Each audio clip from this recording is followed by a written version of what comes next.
Isabela National High School. INHS On Air Senior High School. INHS On Air. Your homeschooling buddy. Are you interested in setting up and managing your own business? Does your heart and passion direct you into the world of global market? Come, listen and learn to be equipped with the goal of reaching greater heights to develop our society. ABM is ready to inflate as the future entrepreneurs thriving for success. Good morning, Isabela National High School, Senior High School. Good morning, grade 12 learners. Because in business, it's always good morning. Welcome to another enjoyable and informative learning episode of Isabela National High School, Senior High School on Air in Entrepreneurship. We are so happy to share another learning experience with you. Only here on 97 MHz Champ Campus Radio. Always remember that even in these trying times brought by the COVID-19 pandemic, the Department of Education is here to deliver quality and accessible education for all of you. We are your teacher broadcasters for today. I am teacher Jen Lonzaneda. And I'm teacher Gerald Socan, who says an investment in knowledge pays the best interest. How are you today, grade 12 students? How about you, ABM students? And of course, HUMS students. Amazing! We hope that you are all doing great. So please send an emoji that represents your feelings right now in the comment section. Ayan, Sir Gerald, ang dami nating viewers, 790,000. Yes, ayun, naging 840,000 na po. Okay, so shout out kay Karen Malena ba yun? Bilis eh. And Thomas Daddies, ayan. Mga STEM, nakikita ko yung mga STEM students talaga namang naka-in sila, naka-tune in sila. Hindi na papatalo ang yung mama dyan. May isang bisig. Nakita na ako si Nagtala. Ayan. Si Risha May Balbin Flores. Amazing! Okay, so nakikita natin ang kanilang mga emoji, Sir Gerald. Di ko alam yung ibig sabihin nung takot ba yun o giniginaw? Ayun, ewan ko ba? Oo, giniginaw kasi malamig ngayon. Ayan, EBM po yan, si Pasioli. Okay, so yun, malungkot si Jubilin ba yun? Jubilin Ayan. Tenedero ng ABM Pasioli. So, different emojis means different emotions. So, siguro mostly yung mga learners natin ngayon giniginaw, Sir Gerald, no? Oh, lalo na, maulan na naman. Talagang maginaw naman ngayon, Ma'am Jen. Okay, so siguro yung blue na, yung itsura na yun. Nag-a-ice siya, nag-a-ice. Okay, so napaka-active talaga ng ating mga students. Imagine, naging 1 million viewers agad-agad in just a matter of how many minutes. Kaya nga, napaka-supportive ng mga grade 12 learners natin ngayon. Amazing! Okay, so class, remember that mental health is just as important as your physical health and you deserve the same quality of support. So take good care of yourself because self-care is how you take your power back. Okay, welcome to the competitive world of entrepreneurship. To see if you are with us at this moment, please comment down and type I am business-minded, #entrepreneurship. Yes, hashtag entrepreneurship. Yes. I repeat, comment down and type I am business-minded, #entrepreneurship. So those who are using radio transistors, please send a photo of you while holding your module and while listening. Okay, meron na bang mga nag-send ng hashtag, I am business-minded, #entrepreneurship. Ayun, meron naman Ayan. din si Jamaica Ramel. I am And of course, business-minded. Sabi niya, Miss hashtag. Johan Sumineg. Yes. Ayan. Sophia Singson, #entrepreneurship. Last year, Sir Gerald, nag-trending yata yung I want to be rich Oo last nga. week. last week pala. Ngayon, I'm business-minded naman. Okay, And I am #entrepreneurship pa rin. Yes. Okay. So, are you ready to learn grade 12? So, if you have your pen, notebook, and module with you now, please send thumbs up on our GC or comment down. Okay, so malamang nagtatype pa sila, no? Oo, antayin natin sila. Kasi hindi sila makaget over sa I am business minded #entrepreneurship. So kumbaga sa Twitter, Sir Gerald, magti-trending yan, ano? Kasi kung Sabi namin ng viewers natin na 1 million. Oo nga, 1 million ang viewer natin ngayon. Dami nga. So kung last week, I want to be rich. Siyempre, para maging rich, maging business-minded naman. Tayo, yes. Ayan. Walang nagta-thumbs up. Ayan, first. Ayan, dami ng Ayan, thumbs up si at mga Rosella heart. Mendoza. So, ready na siya. Meron na siyang module sa kanyang tabi and also ready ng kanyang pen and paper. Okay, so we are glad that you are ready to learn. So, before we continue, may we have a short break. De Luna, Present! Herrera, present. Valera, Present! Handa ba tayo sa school year 2020? Present! Ngayong taon, ang edukasyon tuloy pa rin. Sa tulong ng DepEd, mga guro at mga magulang, ang handang isip, handa bukas. Tuloy-tuloy ang pag-aaral. May mga modules para sa iba't ibang antas. Sa government TV, maging sa radyo. Mahalagang ligtas ang ating mga estudyante at guro. Kaya kahit nasa bahay, tuloy ang edukasyon. Kung tulong-tulong, may paraan, may aralan. Handang isip, handa bukas. Bisitahin ang DepEd Philippines sa Facebook at ang deped.gov.ph. Hey, we are back. Time check. It's 2:05 in the afternoon. So, may we have a short review about our previous lesson?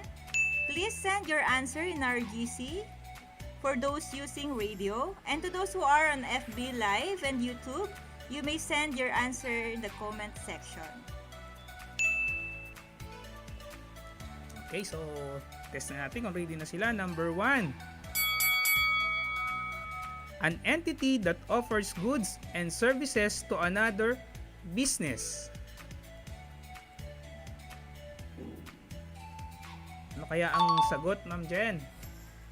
Tingnan natin kung may nakakaalam. Hintayin natin ang mga sagot ng Ulitin ating ko mga po yung students. question.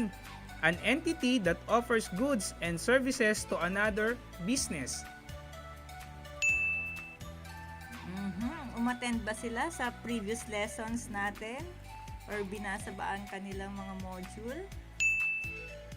Okay, so if your answer is supplier, you are correct.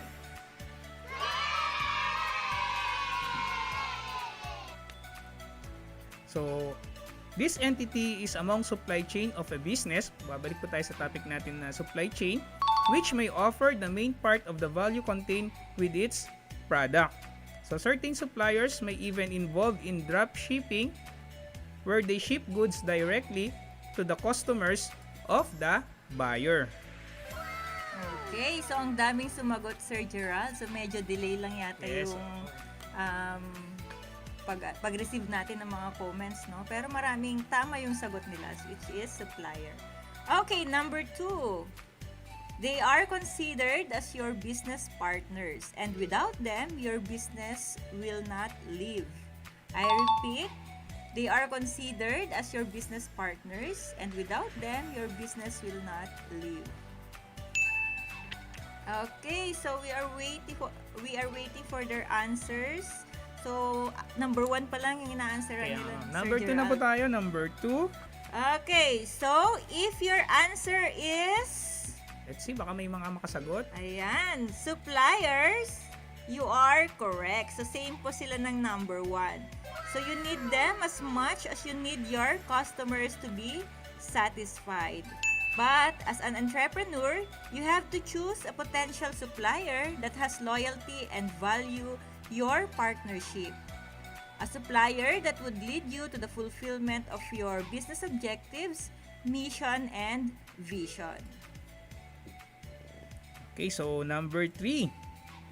It is a method are activities by which a company adds value to an item with production, marketing, and the provision of after-sales service.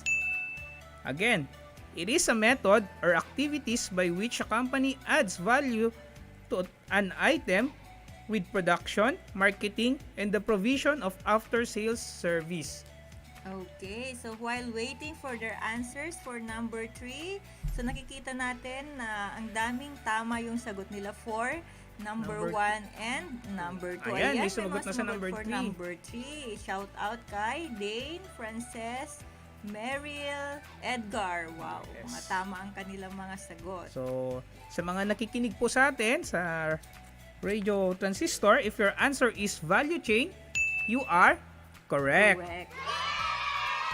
So, the main goal and benefit of a value chain and therefore value chain analysis is to make or support a competitive benefit. Okay, very good naman ang ating mga students. Next question. It is a structure of organizations, people, activities, data, and resources involved in moving a product or service from supplier to customer. I repeat, it is a structure of organizations, people, activities, data, and resources involved in moving a product or service from supplier to customer.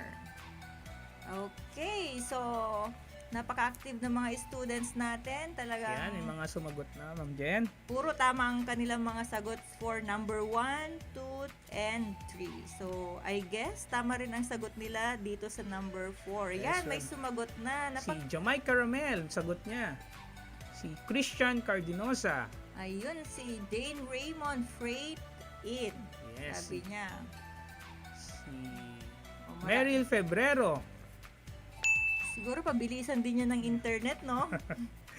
And of course, alam nating sumasagot ngayon yung mga gumagamit ng radio transistors. Okay, so, ito, if your answer is supply chain, you are correct. Correct. Ayun, may mga nagsabi ng supply chain. Okay, the main objective of supply chain management includes management of a varied range of components and procedures. For instance, storing of raw materials, handling the inventory, warehousing, and movement of finished product from the point of processing to the point of consumption. Okay, so let's proceed to next number. Number 5. Describes the reasons of how an organization creates, delivers, and captures value in economic, social, cultural, or other contexts. Again, describe the reasons of how an organization creates, delivers, and captures value in economic, social, cultural, or other contexts. Ayun, ang bilis. May sumagot agad, ma'am. Ang bibilis naman nila. Siguro mabilis ang kanilang mga internet ngayon. Andyan si Edgar Pidal.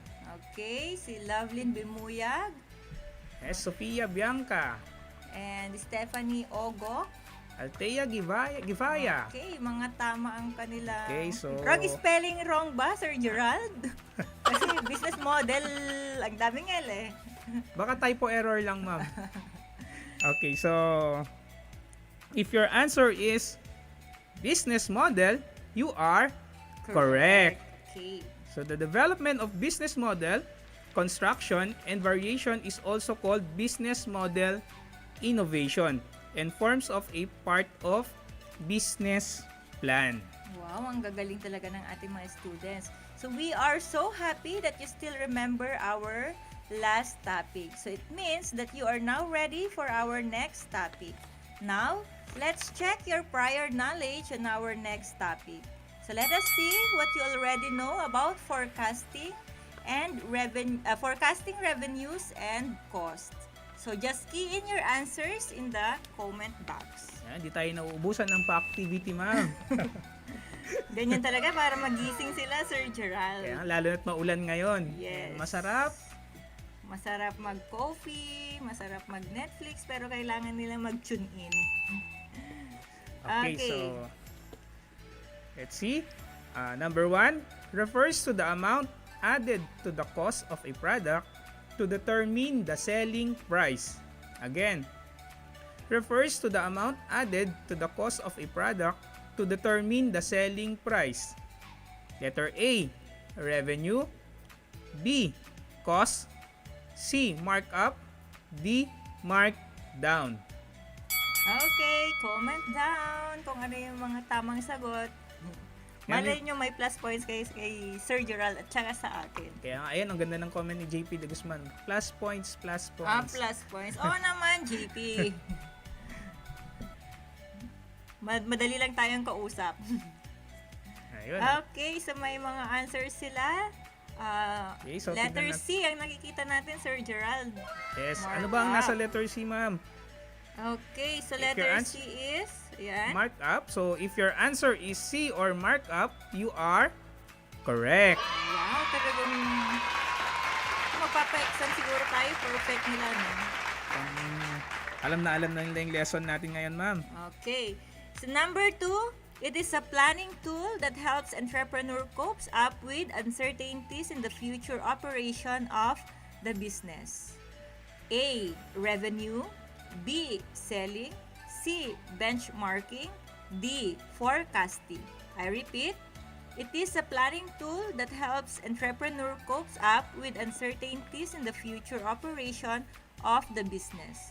A, revenue. B, selling. C, benchmarking. D, forecasting. Okay, for number 2. Number 2 na yan, ah. Okay, so nababasa pa rin natin ang kanilang mga comment for question number 1. Yes, Yan, ayan. number 2. Yan, sumagot na si Marian Casasola. Yan, first ko yung Si nakita yung Lovelyn comment. Bimuyag. D. D ang sanyang sagot. Si Rizwan Khan. Okay. Si Sofia Bianca Versosa. D rin ang kanyang sagot. Si Jamaica Ramel. Puro D. Walang nag-answer ng other letters. Yan, D. Andito rin ba yung mga Humes? Parang di natin nababasa ang kanilang mga comment. Ayan, meron ma'am. Si Bimuyag kayo na ma'am. Okay. Yung So, very good din Sinagtala. sila. Ayan. Okay, if your answer is D or forecasting, you are correct. Okay, let's proceed to number 3. The selling price of an item or merchandise is computed by adding cost per unit and blank. Again, the selling price of an item or merchandise is computed by adding cost per unit and blank. Letter A, revenue. B, markup. C, discount. D, number of items. Okay, so tignan natin kung number 3, kung anong sagot nila. Okay, so may mga nag-comment na ba? Mostly, mga for number 2 pa lang yung Sir Gerald, ang kanilang comment. Oo, yan yung mga forecasting. na-late at ayan, si Ayan, Jessica 3. Daniel Dakawag. B, markup. First to answer. For number 3, Jessica Dakuag. Yes, Jamaica Ramel, And followed markup. up by Jamaica Ramel. Yan, Kenneth Bides. Madami na sila. Kaya nga ma'am. So yun, si Julie Jane Castañeda, markup daw po ang sagot. So let's see kung tama sila ma'am. Okay. So the correct answer is letter B, markup. Okay. Okay, next number ma'am. Okay, number 4. It is the result when sales exceed the cost to produce goods or render services. I repeat, it is the result when sales exceed the cost to produce goods or render services. A, forecasting. B, selling. C, revenue. D, benchmarking. I repeat, A, forecasting. B, selling. C, revenue. D, benchmarking. Ayun, may sagot na si Trisha Sofia M. Danga. Number 4. Number 4, Sabi niya, revenue. revenue. Tama kaya siya? Okay, sumagot din si Miss Janie sa Pongay. Revenue. Si Ivy Clear Carbonell. Letter C daw po ang sagot. So, Lovelyn Angel Bimuyag. Revenue. Meryl Febrero, revenue. Mark Dignadis. Okay. So, revenue. Okay, so if your answer is letter C or revenue, you are correct. Very good naman ng grade 12 Shout natin. out sa 143 million viewers natin, Sir Gerald. Ang dami na nila. Baka umabot pa yan ng 200 million mamaya, ma'am. So, let's proceed to number 5. Madami-dami tong activity natin. It is a tool that allows managers to make educated estimates on revenue and cost of the business in order to cope up with uncertainties of the future. It is a tool that allows managers to make educated estimates on revenue and costs of the business in order to cope up with uncertainties of the future. Letter A, estimating. B, guessing. C, forecasting. D, benchmarking. Okay, for number 5 question, may mga sumagot na ba? So, number 4 pa lang yung nakikita natin, Sir Gerald. Yes, So, ma'am. Ina-absorb pa lang nila yung question, ma'am. or Nag-iisip na pa lang sila ng sagot. binabasa nila ng maigi ang kanilang mga modules. Ayun, meron na, ma'am. Unang-una si Luigi. A. Dane answered C. Ayan.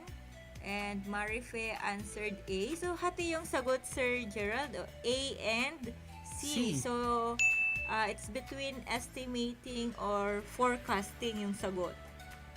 Ayan, A and C. So, mas marami Ayan, yung Jessica, sumasagot ng forecasting. C. Irish, C. Okay, C and A talaga yung nakikita natin na sagot nila. Okay, so if your answer is C, you are Correct. correct. Forecasting po. Okay. Kasi syempre, Sir Gerald, pag perfect nila tong prior knowledge natin, pre-test natin, hindi na natin tutuloy yung lesson Oo, kasi hindi alam na nila. Yes. Okay, for number 6, it refers to goods and merchandise at the beginning of operation of business or accounting period. A. Merchandise inventory end. B. Merchandise inventory beginning. C. Expenses. D. Freight in. I repeat, this refers to goods and merchandise at the beginning of operation of business or accounting period. A. Merchandise inventory end. B. Merchandise inventory beginning. C. Expenses. D. Freight in. Okay, for number 6, puro number 5 pa lang yung mga na-submit na questions. So, number 6, according to Roberto Manigas, it's A. Ayan.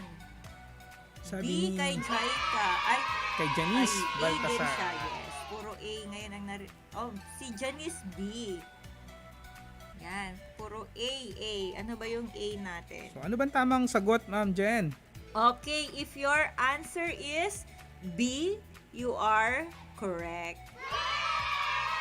Yes, or merchandise inventory beginning. So, next refers to the amount paid to transport goods or merchandise purchased from the supplier to the buyer. Again, refers to the amount paid to transport goods or merchandise purchased from the supplier to the buyer. Letter A, merchandise inventory end. Letter B, merchandise inventory beginning. Letter C, expenses. D, freight in.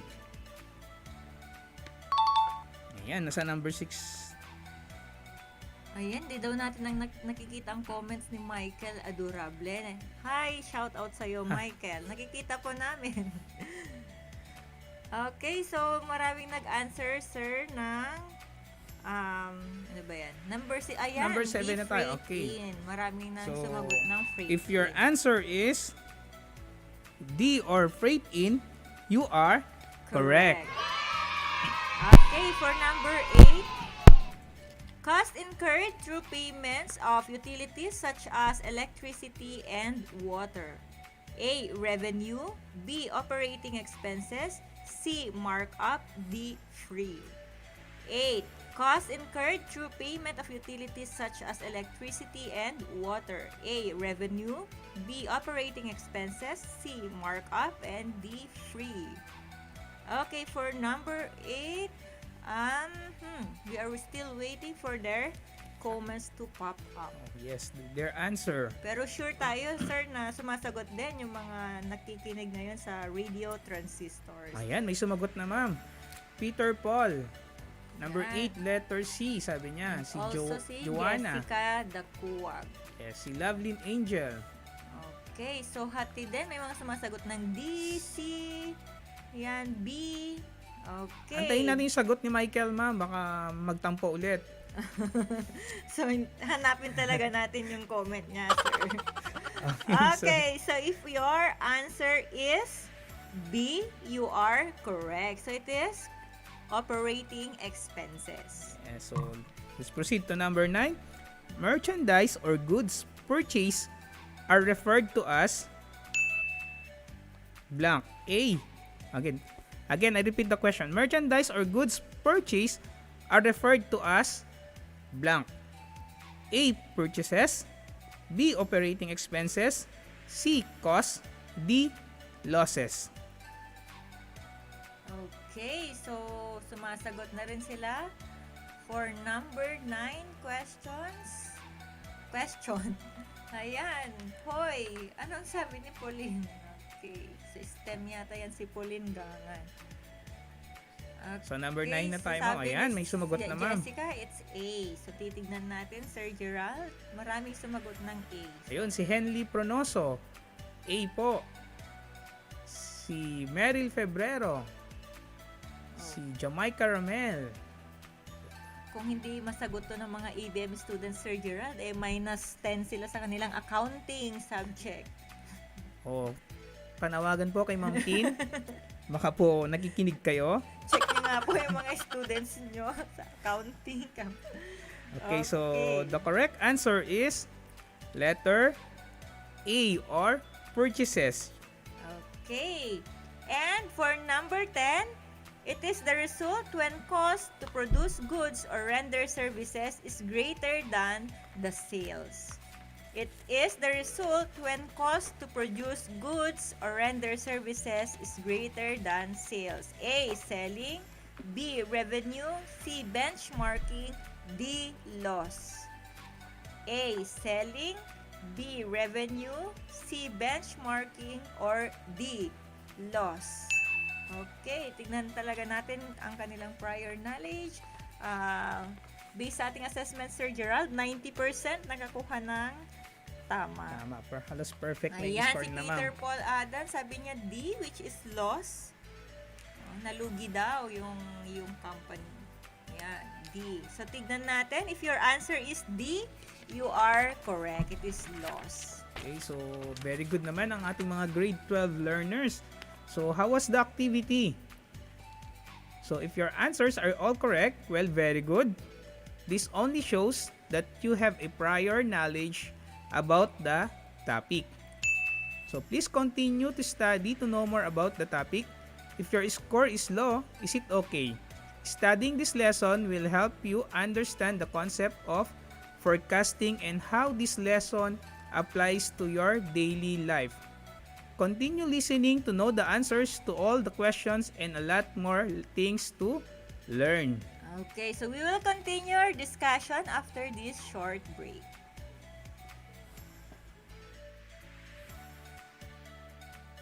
De Luna, Present! Herrera, Present! Valera, Present! Handa ba tayo sa school year 2020? Present! Ngayong taon, ang edukasyon tuloy pa rin. Sa tulong ng DepEd, mga guro at mga magulang, ang handang isip, handa bukas. Tuloy-tuloy ang pag-aaral. May mga modules para sa iba't ibang antas. Sa Government TV, maging sa radyo. Mahalagang ligtas ang ating mga estudyante at guro.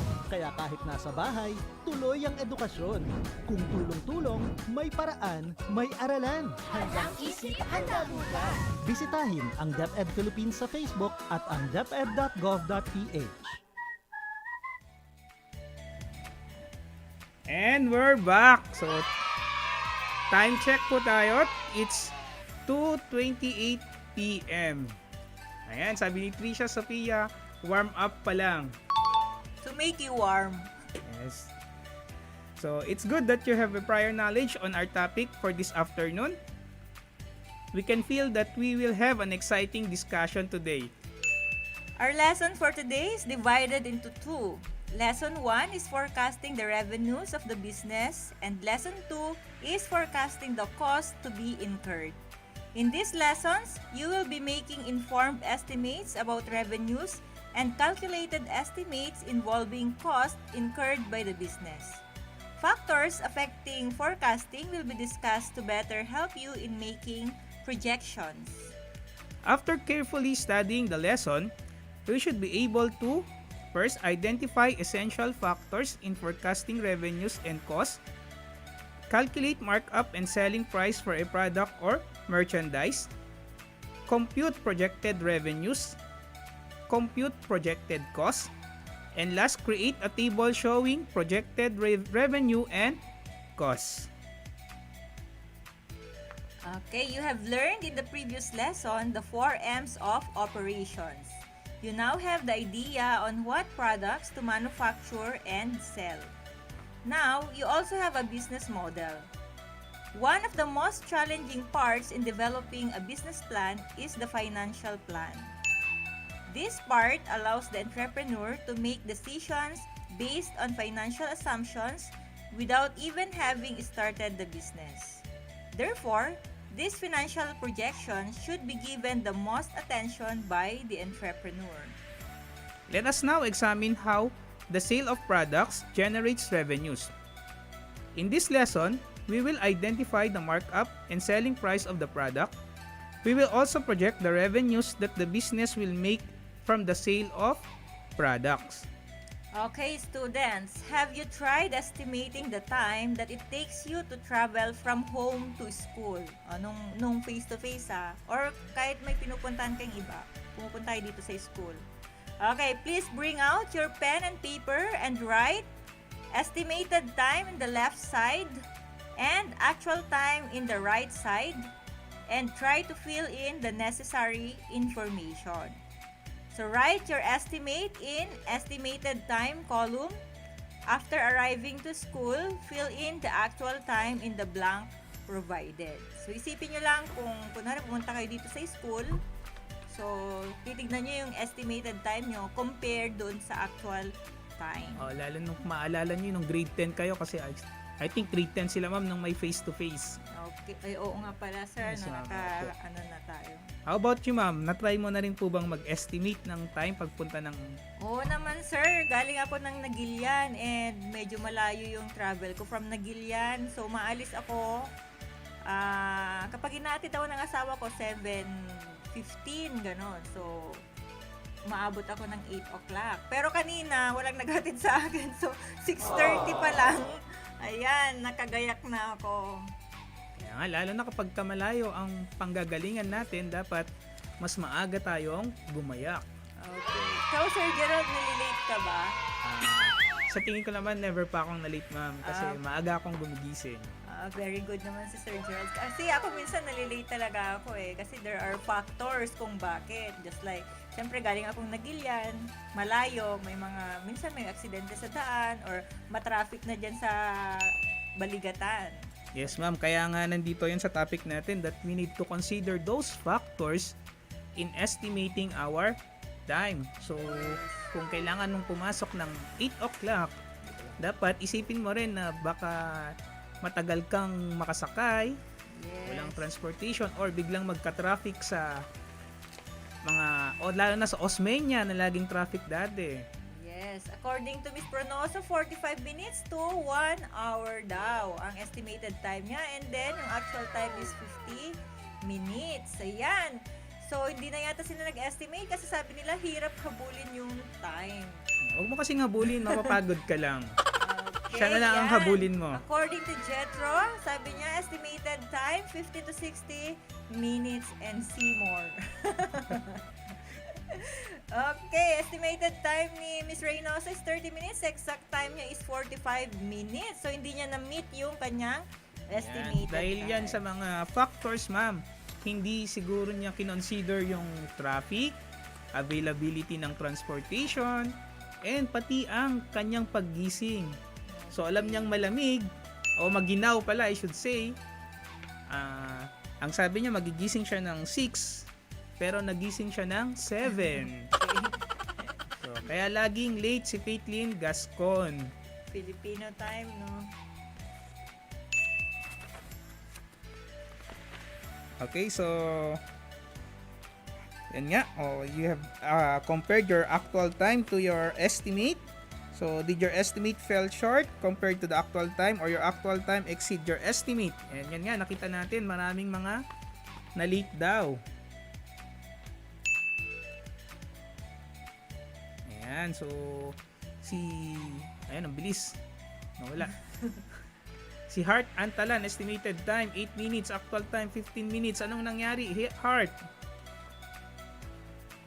So, maraming hindi umabot sa kanilang mga estimated time. Okay, so let's Here's proceed, our ma'am. one. So, making informed estimates requires careful consideration on several factors that might affect the outcome of your travel, such as, yun nga kayo na, distance from home to school, the means of transportation you will be taking, the number of passengers, and a lot of factors pa po, etc.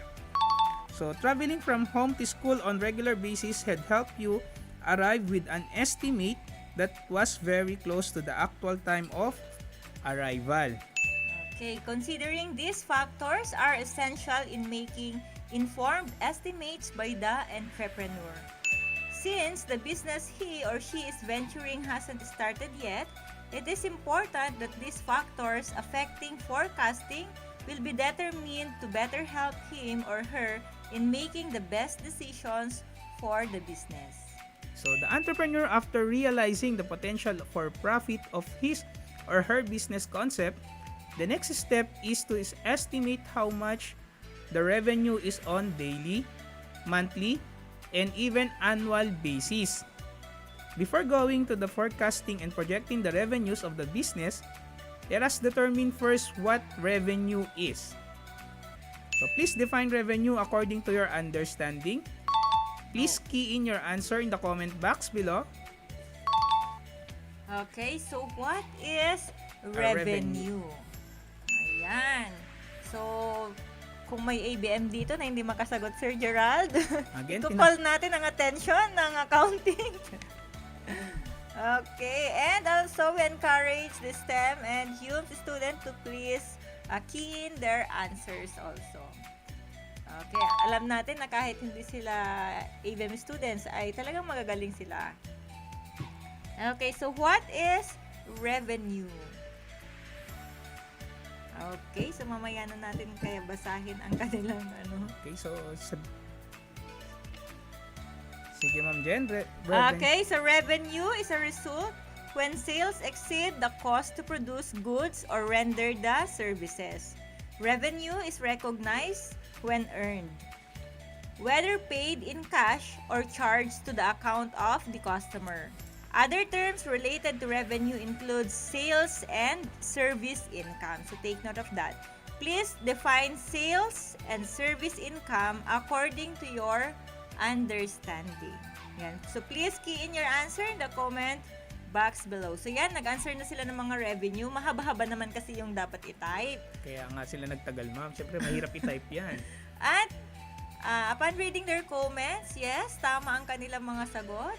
Yan. In accounting, revenue is the total amount of money or income generated by the sale of goods and services. Yan.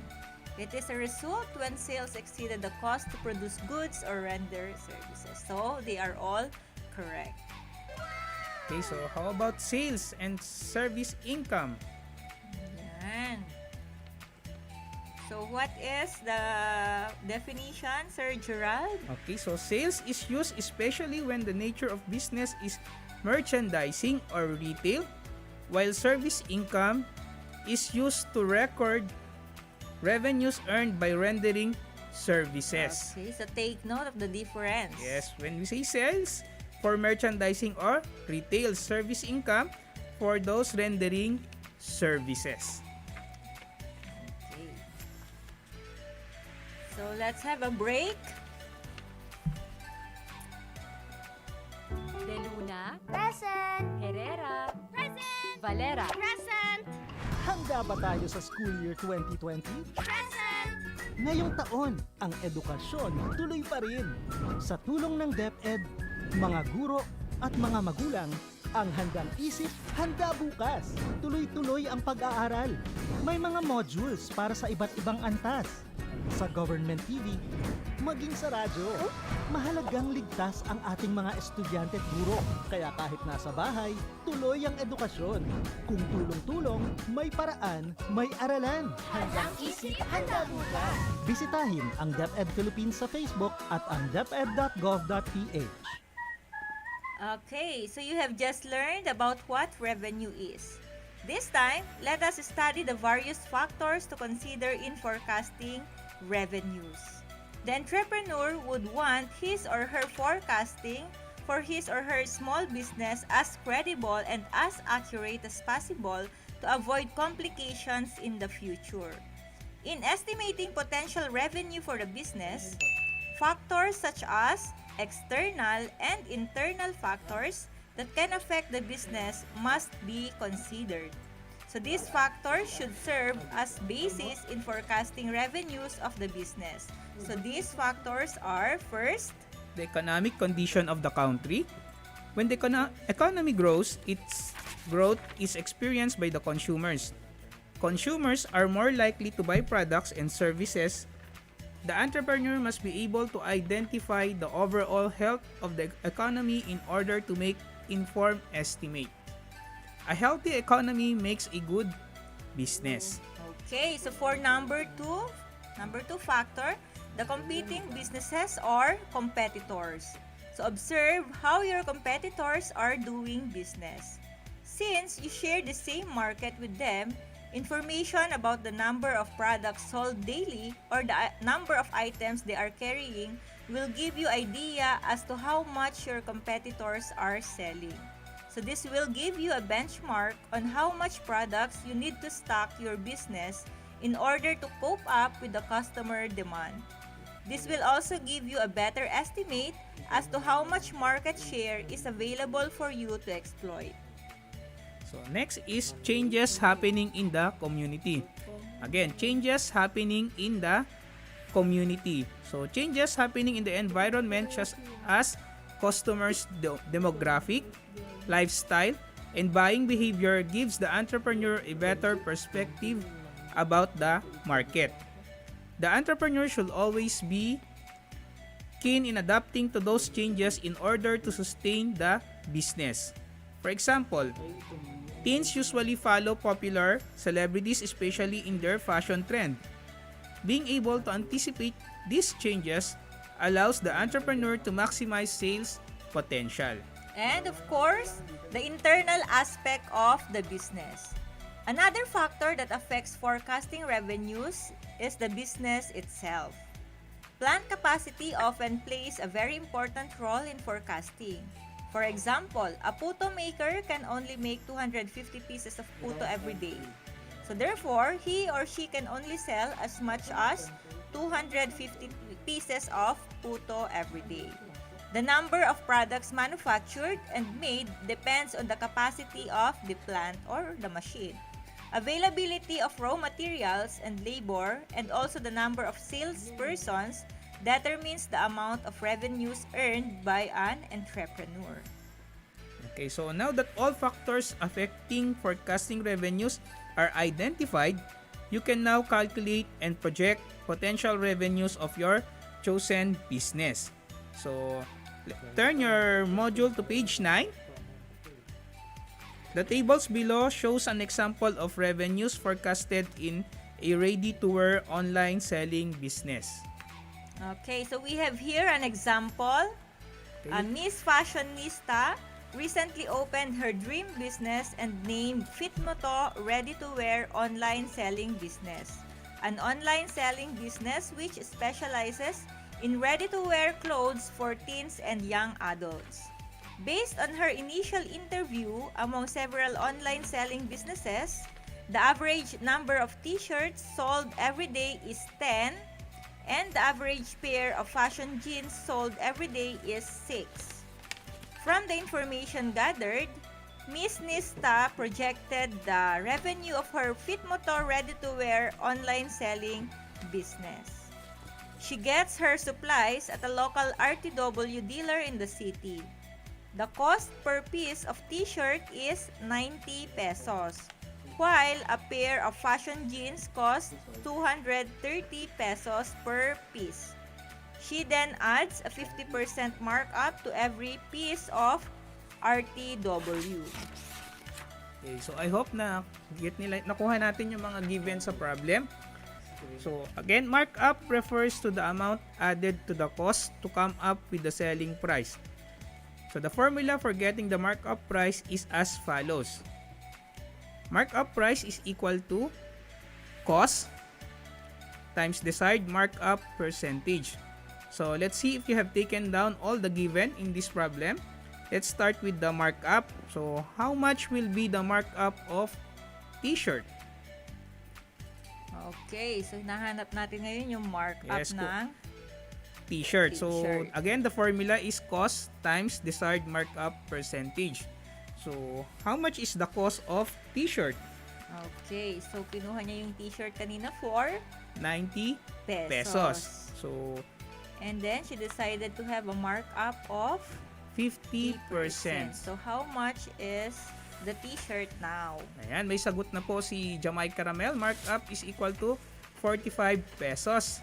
Trisha, 45. Yes. Peter, 45. Yes, tingnan natin kung tama. Okay. So, the markup for t-shirt is 45 45 pesos. So, 90 times 0.50 or 50%. Very good. So, in calculating for the selling price, yan naman, hanapin na natin yung selling price. The formula is as follows. Selling price is equals to cost plus markup. Yan. Now, compute for the selling price of the t-shirt. So, how much is the per piece of a t-shirt? Ayun, ang bilis ng sagot ni Jubilin.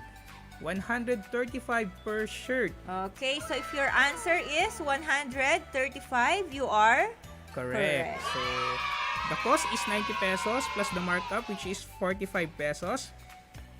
The total is 135 pesos. So, tama sila ma'am. Puro 135 pesos yung sagot nila. So, table 1 shows the projected daily revenue of Miss Nista online selling business. Computation regarding the projected revenue is presented in letters in uppercase A, B, C, D, and E. So, look for table 1. So, dapat may hawak-hawak kayong mga module ngayon, mga student. Para po makasunod tayo. So, tignan natin kung na-take down notes nila yung mga given kayo na Ma'am Jen.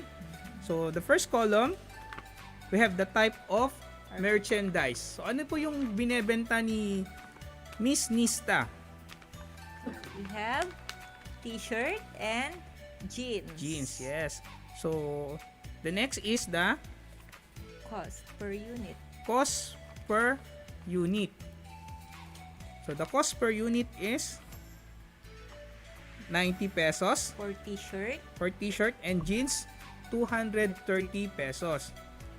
And next column is marked up which is 50%. So the amount is for t-shirt is 45 pesos. Jeans is 115 pesos. Next is letter C, selling price. So to get the selling price is equal to A plus B, which is the cost per unit plus markup.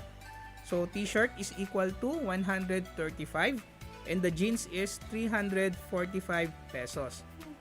So projected volume or the average number of items sold daily, because we're computing on a daily basis, on t-shirt, Miss Nista is selling 10 pieces of t-shirt a day. Yes, and 6 jeans a day. So, the total projected revenue per daily basis is 1,350 pesos, and for jeans is 2,070 pesos. So we have a total of 3,420 projected revenue. So let's proceed to table 2. I guess nasundan ng mga students natin. So table 2 shows the projected monthly and yearly revenue. Kung kanina daily, eto na tayo ngayon, monthly and yearly revenue of Miss Nista's online selling business.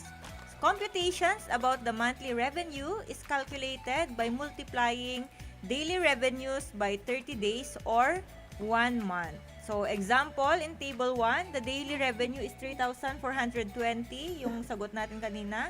So, to get the monthly projected revenue, it is multiplied by 30 days. Yes, so ganun lang siya kadali. So, projected monthly revenue is equals to projected daily revenue times 30 days. So, kung kanina, 3,420 times 30, so the total projected monthly revenue is 102,600. So, tama siya, no? Yes, ma'am. So, nakikita nyo, students, yung ating table 2. So, mahaba to, Sir Gerald. Yes, ma'am. So, on the other hand, the projected yearly revenue is computed by multiplying the monthly revenue by 12 months. So, the calculation for projected yearly revenue is as follows. So, projected daily revenue times 360 days. So, the projected daily revenue for this merchandise, we have 3,420 times 360 days. So, ilan yun, ma'am? Okay, so 3,420 times 360. Okay, sumasagot ba ang ating mga students? Ayan, 300 patuloy silang sumasagot. Sige nga, 3,420 times 360 Okay, so days. how much now is the total yearly revenue of Miss Nista? Ayan, yearly revenue daw, Sir Jay, is 486,000 for t-shirt. Ayan, o monthly yun ah. So we nasa are monthly pa lang asking sila. for the So, yearly na po tayo. revenue. So, the yearly projected monthly revenue of fashionista is, Tama ba yung... Saan na siya? Nabasa ko yung kanina. na natin ma'am kung may sumagot nito. Okay. So, sabi ni JB De Manzana, 1,248,300. Ayun, 1,231,200 po ang total revenue niya yearly. Okay, kasi times 360 lang siya. 360 po. Times 365. Bakit nga ba 360 ang gagamitin natin, Sir Gerald, and not 365? Yes, sige. So, before calculators and computers, accountants had to perform financial calculation with pencil and paper.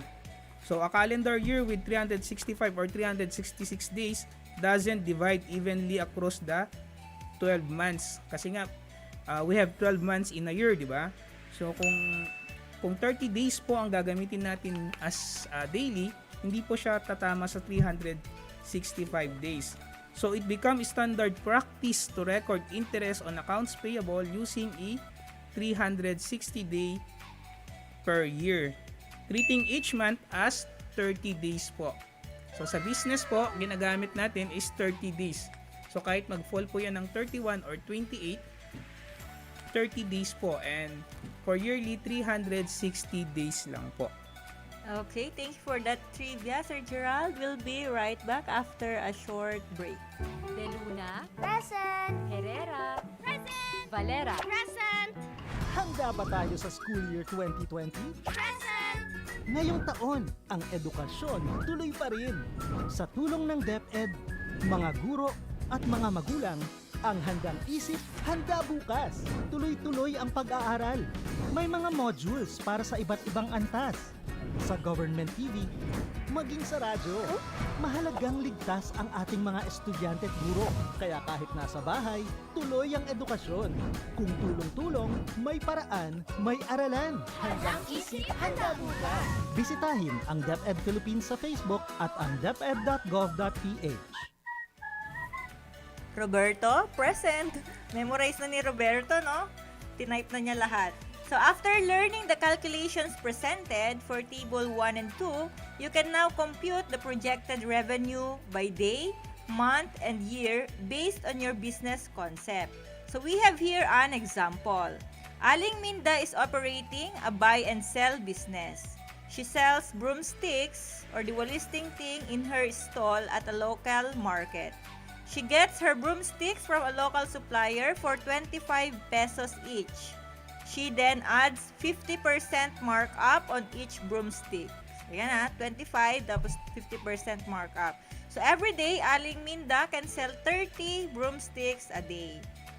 So use the template found in your module and fill in the necessary figures based on the scenario. So remember to use the factors to consider in projecting revenues and refers tables 1, 2, and 3 as your guides.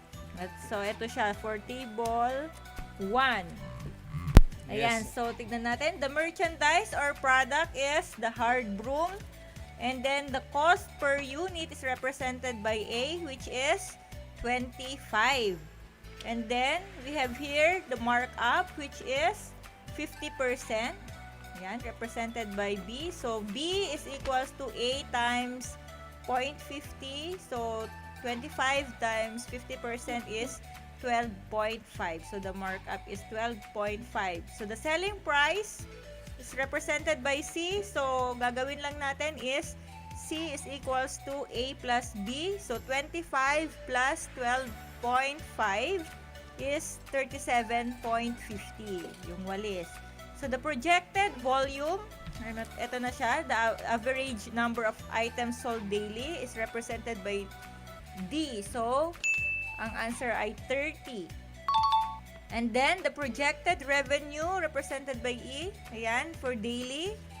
Paano natin siya kukunin? E is equals to C times D. So, 37.5 times 30 is equals to 1,125. So, if you got it right, ayan, very good sa inyo. Okay, so it is understood that you know now how to calculate markup and selling price of an item or merchandise. So let us try the following situation to see if you have understood the concept. So Kyle, a local entrepreneur, is planning to sell 10-liter bottled water in his sari-sari store. A local water purifying business in the city sells their 10-liter bottled water for 20 pesos each. Kyle wants to add 25% markup from the original cost of 10-liter bottled water. Now, calculate how much markup Kyle should add and determine how much should be the selling price for 10-liter bottled water. Okay, so please key in your answers in the comment box. Ayan, so how much is 10-liter bottled water? Okay, how much is the selling price? So And- the given, sir, how much is the selling price is 20 pesos. Diba? And then, yung pagkukuhanan nyo, 20. The cost of the 10-liter bottled water is 20 pesos each. Yes. And then, Kyla wants to add 25% markup. okay, so how much na ngayon niya ibebenta? Okay. How much will be the selling price for 10-liter bottled water? Okay, so, Sige nga, tignan natin kung alam pa nila. So first, determine the markup. So how much will be the markup for 10-liter bottled water each? sabi dito is 25%. Ayun, may mga sagot na sila, ma'am. So, the selling price, Michael Tamayo, adorable, 25 pesos. Ayan, nakuha naman nila Sir J. Yes, si Mark Lawrence, 5 is the markup. And so now, the selling price is 25 pesos. Okay, very good. Okay, so we will continue after a short break. De Luna, Present! Herrera, Present! Valera, Present! Handa ba tayo sa school year 2020? Present! Ngayong taon, ang edukasyon tuloy pa rin. Sa tulong ng DepEd, mga guro at mga magulang, ang handang isip, handa bukas. Tuloy-tuloy ang pag-aaral. May mga modules para sa iba't ibang antas. Sa government TV, maging sa radyo. Mahalagang ligtas ang ating mga estudyante at guro. Kaya kahit nasa bahay, tuloy ang edukasyon. Kung tulong-tulong, may paraan, may aralan. Handang isip, handa bukas. Bisitahin ang DepEd Philippines sa Facebook at ang deped.gov.ph. Okay, we're back. So you have learned in lesson 1 that the revenue generated by selling RTWs has a corresponding amount of cost incurred. So this cost was the amount of RTW before adding its markup price. So each price or each piece of t-shirt has a corresponding cost of 90 pesos, while each pair of jeans has a corresponding cost of 230 pesos. So these costs are incurred each time revenues are generated. On the other hand, the business also incurs costs in its operation. So these costs are called operating expenses. So natanong to kanina. If you know what is operating expenses is, so please key in your answers in the comment box. So tuloy pa rin tayo, Sir Jay, kasi feeling ko alam na nila to kanina, Yes, oo, no? kasi nasagutan naman nila yun kanina, ma'am. So, again, operating expenses just as payments on internet, connection, utilities Yan. expenses, or example nito is electricity, salaries and wages, and miscellaneous are essential in the operation of business. This allows the business to continue operate in a given period of time. Okay, now that you have learned what cost is, let us identify the cost and expenses incurred by the business in generating revenues. So have you tried recording the amount of money you spend from your daily allowance? Nililista nyo ba? So you might be experiencing difficulties in making your allowance meet your daily needs as students. So let us try to find out the daily breakdown of your daily allowance. So all you have to do is write your daily allowance and less your expenses like food, fare, and others. So, ikaw ba, Sir Jet? Nasa-short ka ba ng allowance? Oh, actually, lagi akong short kasi malit Ako lang nga yung binibigay din na eh. allowance sa akin ni Mrs. Ako nga din eh. Tight ang budget. So, ito kayo mga students natin. So, were you able to get a positive total? So, expect natin na may mga mag-yes. And for those who got a positive total, please send laughing emoji. Ayan. And those who got a negative total, please send a crying emoji. Now, go. Kapag Bilangin. positive ang total, laughing emoji. Pag negative, crying emoji. Yeah, tignan natin kung sino ang pinakamarami dyan, ma'am. Yung positive ba Ayan, or si negative? Christian, ang dami niyang tawa. Ang dami niyang naiipon, no? Kaya nga, si Trisha Sofia, mangiyak-iyak siya, Ayan. ma'am. Kulang na kulang daw. Lunes pa lang daw, ubos na ang kanyang allowance. Okay, malapit ng face-to-face. Don't worry, magkaka-allowance na rin kayo. So, those who sent a laughing emoji, which means they got a positive total, you may have spent your daily allowance wisely and save some of your daily allowance. And those who sent crying emoji, which means they got zero or negative total, you may have spent your allowance on expenses essential to your needs as a student. Considering your expenses as a student, a business also has expenses necessary for its upkeep.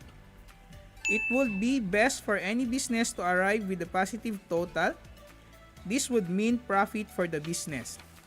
Careful consideration and projection of these factors could mean success for the business. Okay, so you have just learned about what cost is. This time, let us identify cost and expenses incurred by the business. So, ano nga ba itong mga to? First is the cost of goods sold or the cost of sales. So this refers to the amount of merchandise or goods sold by the business for a given period of time. This is computed by adding the beginning inventory to the net amount of purchases to arrive with cost of goods available for sale, from which the merchandise inventory end is subtracted. Merchandise inventory beginning refers to the goods and merchandise at the beginning of operations of business or accounting period. Purchases refer to the merchandise or goods purchased.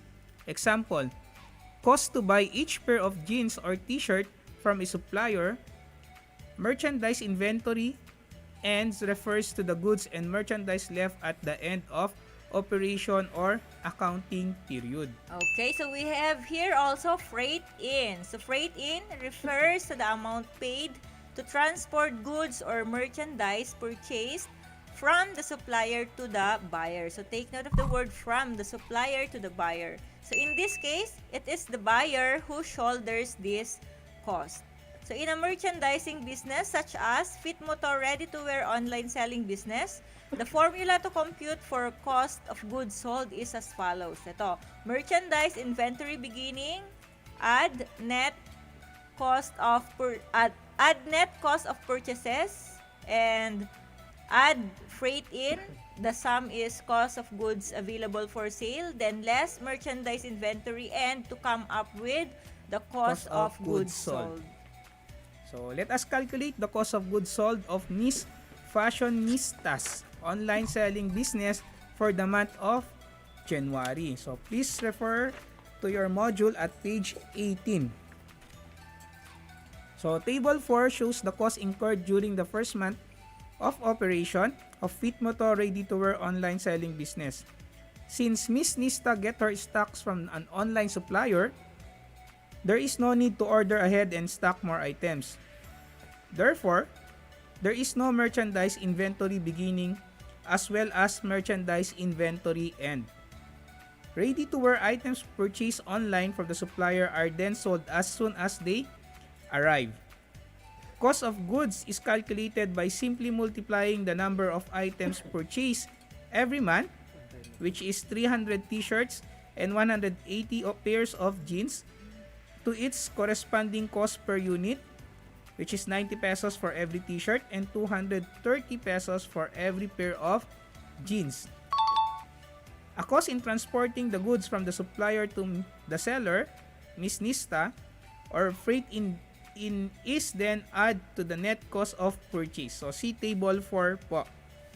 Ayan. So, I guess, hawak-hawak naman nila ang kanilang mga module, Sir Gerald, and nakikita nila ang laman ng table 4.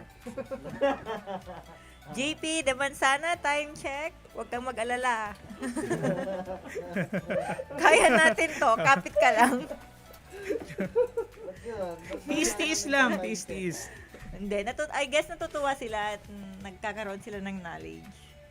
Okay, for table 5, it shows how freight in is calculated.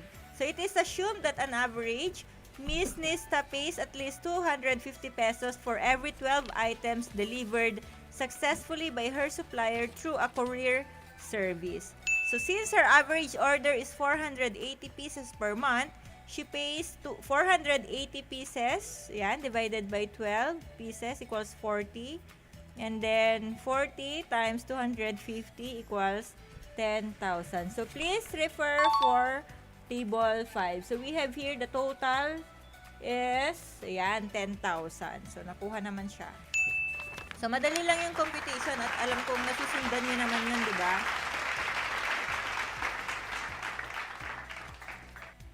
So the operating expenses and assumed amount are presented like this. Operating expenses, add lang po internet connection if there is. Parang sa problem, we have 1,299. Utilities, which is electricity, 800. Miscellaneous expenses, 300. The total operating expenses is 2,399.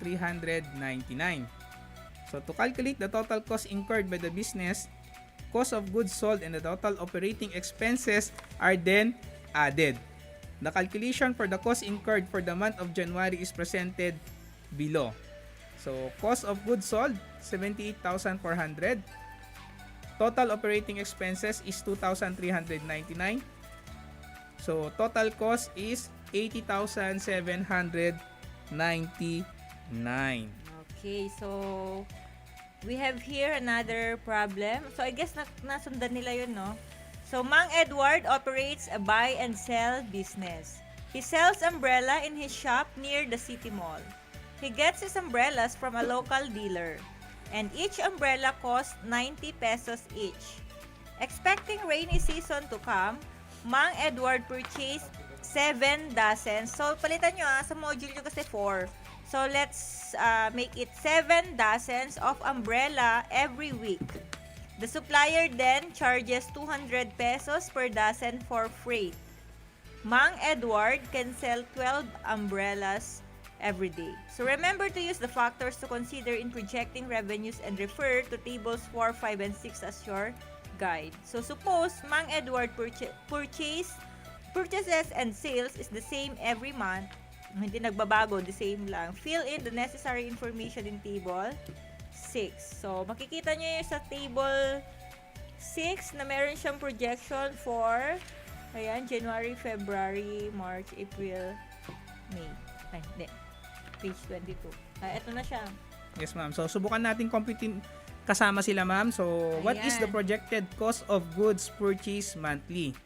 So, please key in your answer in the comment box. Okay, so madali lang yung formula niya. J is equals to A times F. So isa-isain na naman natin ulit yung mga given, ma'am. So, ayan. Alam na nila. Ano yung merchandise products natin? We have umbrella. So, the cost per unit for umbrella is that we have 90 pesos each. Okay. Tama ba, ma'am? Yes, sir. So, the projected volume or average number of items purchased. So, pinalitan po monthly. natin yung sold na nasa module, which is sold yung nakalagay. Pinalitan po natin siya ng purchases. Number of items purchased Kasi monthly. we're talking about the cost. So, purchases is, the formula is F is equal to D times 30 days. So, ilan yung napupurchase niya, ma'am? We have 7 dozen of umbrellas every week. Okay. So, paano po makuha kung ilan yung in 30 days? Okay, so ang projected volume niya or average number of items purchased monthly is we have here 360 umbrellas. Yes. So, next is we have the projected cost of Tama ba? purchase. Ayan, may nag-answer ba? Wala. Okay, so for projected cost of purchases monthly, we have 360 times 90 is equals to 32,400.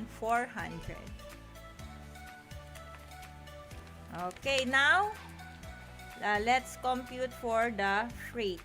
Yan. So, punta kayo sa page 23 of your module. So, how much is the freight in paid? So, kung na-compute nyo na, please key in your answers. Ayan. So, madali lang din yung computation niya. Look for the merchandise products, which is the umbrella. The number of items sold daily, which is 12 umbrellas per day. And the average number of items purchased monthly. Ayan. D times 30 days lang. So, 12 times 30 is equals to 360 pieces. And then, we are looking for freight. Ayan, so 360 divided by 12 times 200. So 30 times 200 is equals to 6,000. So if your answer is 6,000, you are correct.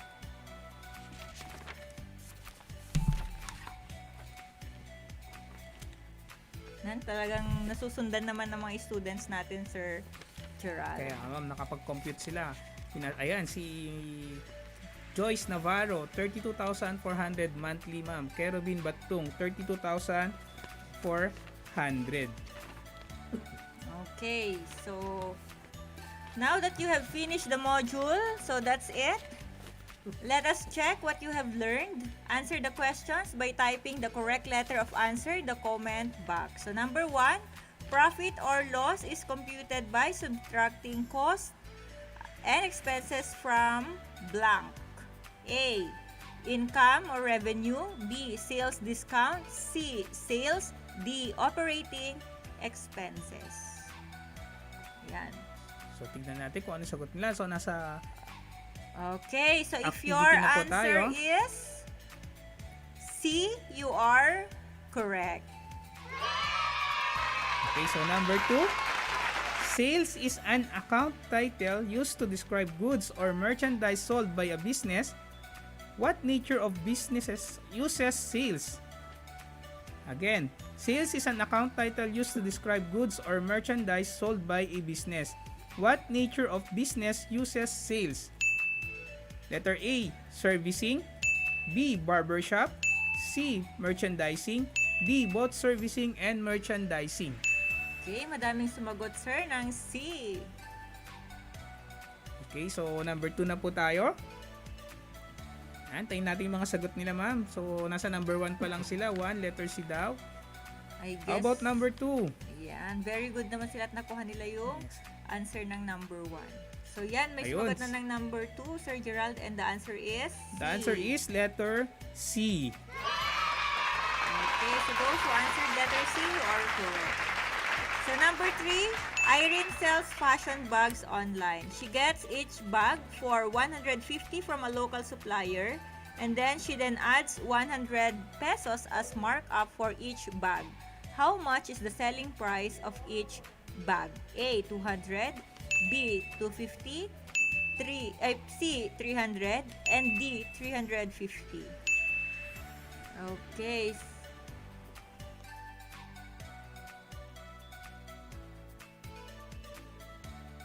Ayan na. So, if your answer is B, you are correct. So, the answer is 250 pesos. So, number 4, a merchandising business earns through blank. A, rendering services. B, lending money. C, donating products. D, buy and sells good. Again, a merchandising business earns through blank. Letter A, rendering services. B, lending money. C, donating products. And D, buy and sells goods. Let's see if they got the correct Ayan. answer. Yes naman, Sir Gerald, nakuha nila. So, the correct answer is letter Letter D. D, buy and sells good. So, number 5, it is a tool that allows managers to make educated estimates on revenue and cost of the business in order to cope up with uncertainties of the future. A, estimating. B, guessing. C, forecasting. D, benchmarking. So, it is a tool that allows managers to make educated estimates on revenue and cost of the business in order to cope up with uncertainties of the future. A, estimating. B, guessing. C, forecasting. D, benchmarking. So, I guess they got it right. And if your answer is, ayan, sa mga nakikinig sa Radio Transistors, if your answer is C, you are correct. Okay, so pang naintindihan naman nila yung topic natin, ma'am. Yes. So, please send a heart emoji on our GC or in the comment box if you understand it. And if there are questions or clarifications, you may also send in our GC. And if there are no questions and clarifications, please send it the same. So, we will continue after this short break.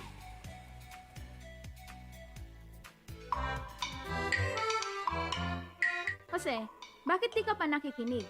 Oras na ng klase ninyo sa radyo ah. Hindi naman po ako nakikita ni teacher eh. Huwag magpabaya sa pag-aaral. Ang pagsisikap ay daan sa pag-unlad. Isang paalala mula sa DepEd Region 2 at ng himpilang ito.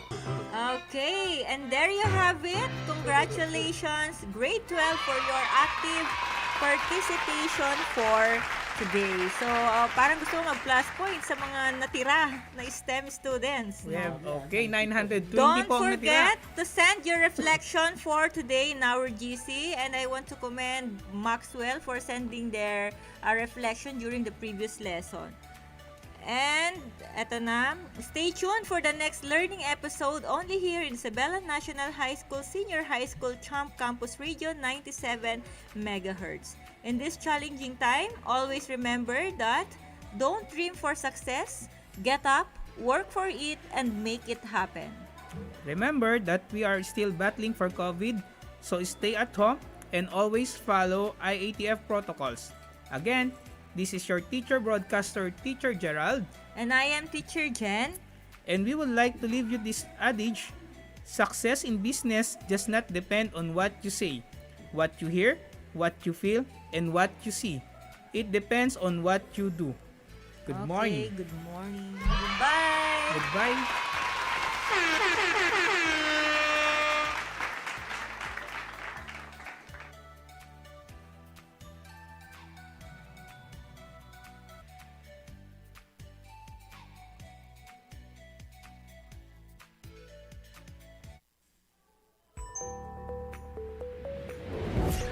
Hatid namin sa inyo ang mga impormasyong siksik at malaman, pang negosyo at pangkabuhayan.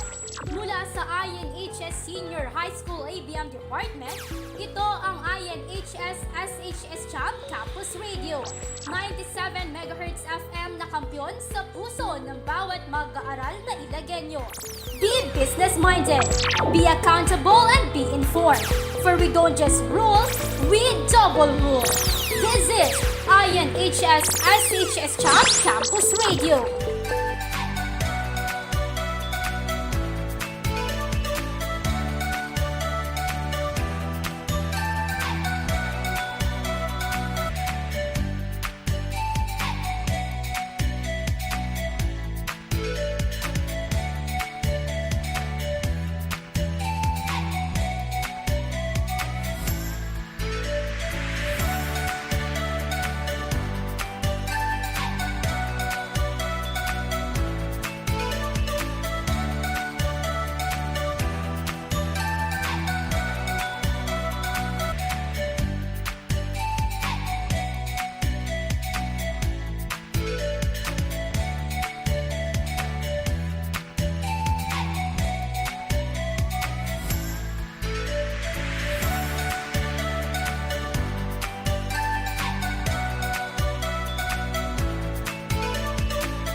Isabela National High School. INHS On Air Senior High School. INHS On Air. Your homeschooling buddy. Are you interested in setting up and managing your own business? Does your heart and passion direct you into the world of global market? Come, listen and learn to be equipped with the goal of reaching greater heights to develop our society. ABM is ready to inflate as the future entrepreneurs thriving for success.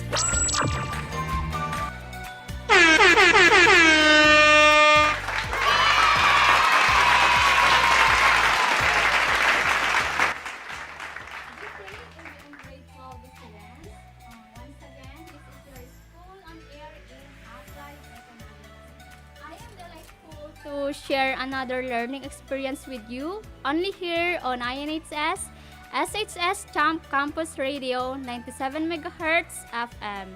So this is Teacher April, your teacher broadcaster, who always wants to quote Joan Robinson's, "The purpose of studying economics is not to acquire a set of ready-made questions or answers to economic questions, but to learn how to avoid being deceived by economists."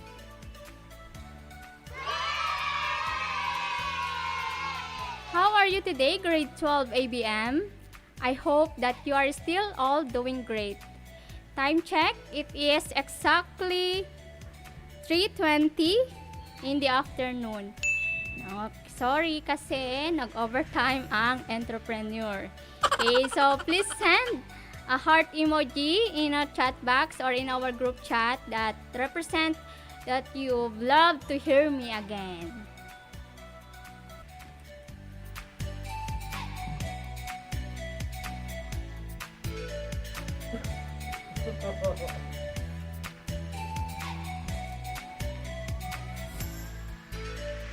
Ba't wala pang nagsisend ng heart? O, ayan na. Yung mga heart emojis nila. Okay, thank you. Crystal Shello for sending a heart emojis. And even Pauline, Micah. Okay, thank you for the heart emoji. So, again, I am thankful despite of the COVID-19 crisis you are in, you are still willing to learn. Make sure that you are in comfortable place while listening to the radio. And do not forget to have your pen and paper with you so that you can take notes. So, if you are ready, please send thumbs up in our GC or in the chat box. Okay guys, send thumbs up para makita ko kung ready na kayong makinig ulit sa akin. Okay. Thank you, Trisha, for the thumbs up. Ashley, Crystal Shalom. Okay, and the rest, ready na sila. Okay, so I'm glad that you are always ready. Ganyan ang ABM, dapat laging handa. So, but before we continue, may we have a short break.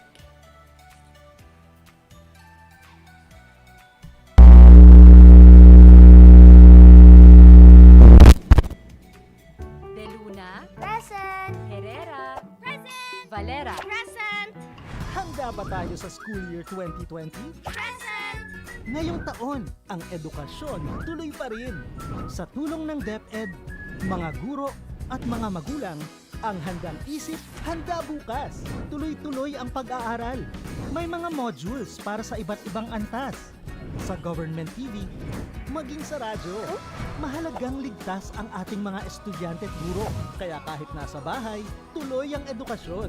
Kung tulong-tulong, may paraan, may aralan. Handang isip, handa bukas. Bisitahin ang DepEd Philippines sa Facebook at ang deped.gov.ph.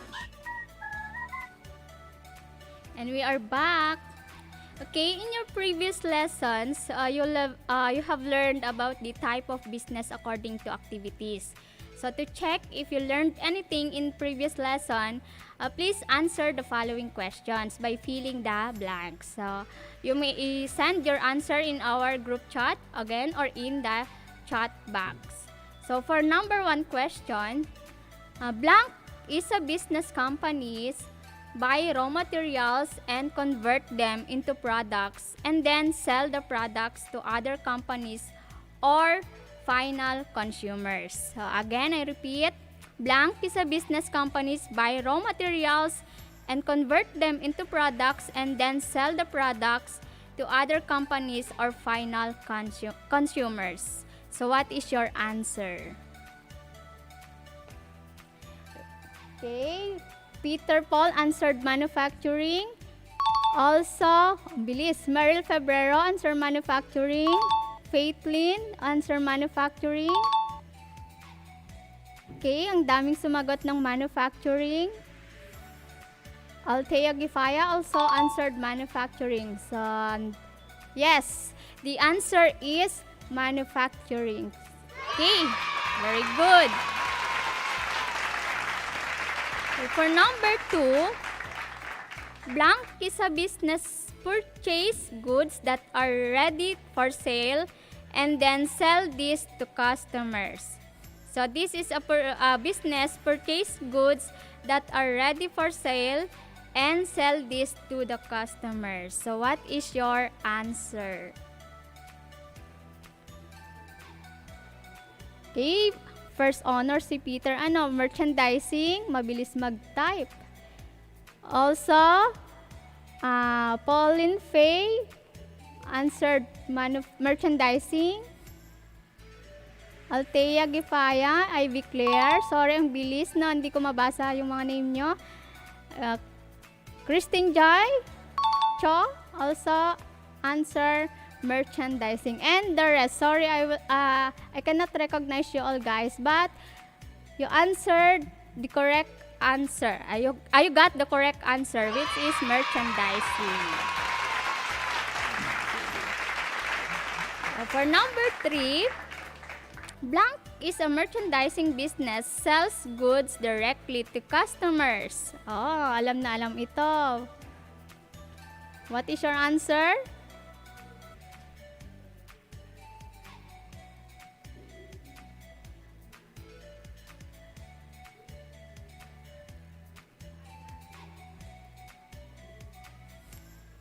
Okay, I'm waiting for your answer.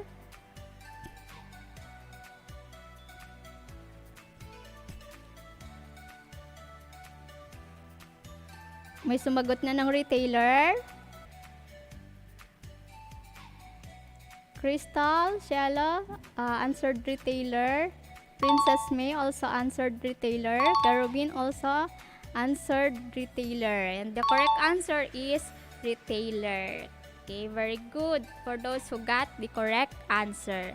Okay, for question number 4, blank is a merchandising business, sells goods to retailer. Oh, ano naman yun? Types of merchandising business that sells goods to the retailer or the final consumer. Okay, what is your answer?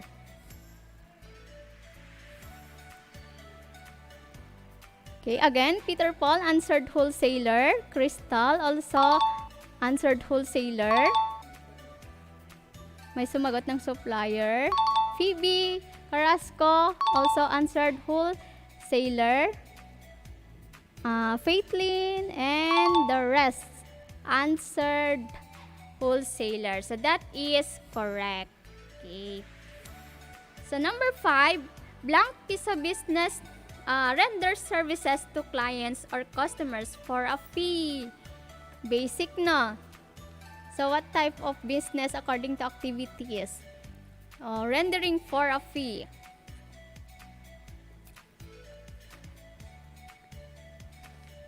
Yes, the answer is service. Peter got the correct answer. And the rest. Ang bilis ni Peter magpindo. Okay, for the number 6 question, give me example of service business. Ano yung mga service business natin? Can you give example?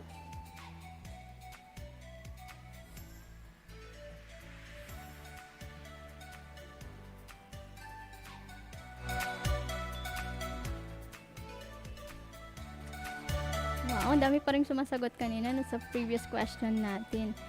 Okay. Parlor, according kay Meryl Febrero, that is correct. Salon, Peter Paul answered also. Salon. Law firm, that is correct. Barbershop, dental clinic, that is correct. And even car wash. Okay.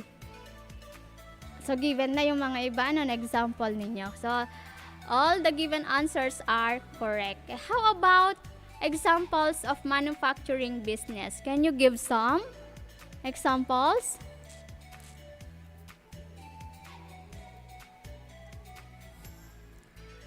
Okay, dami pa rin given examples ng service, ano. Okay, correct yung mga sagot ninyo.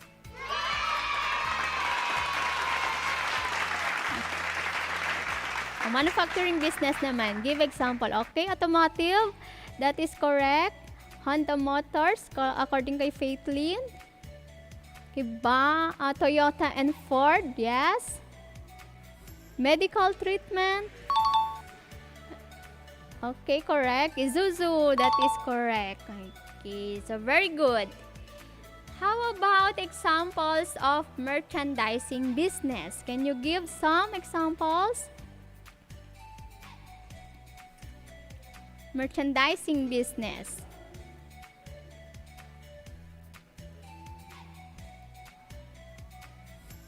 Okay, may sumagot na ba?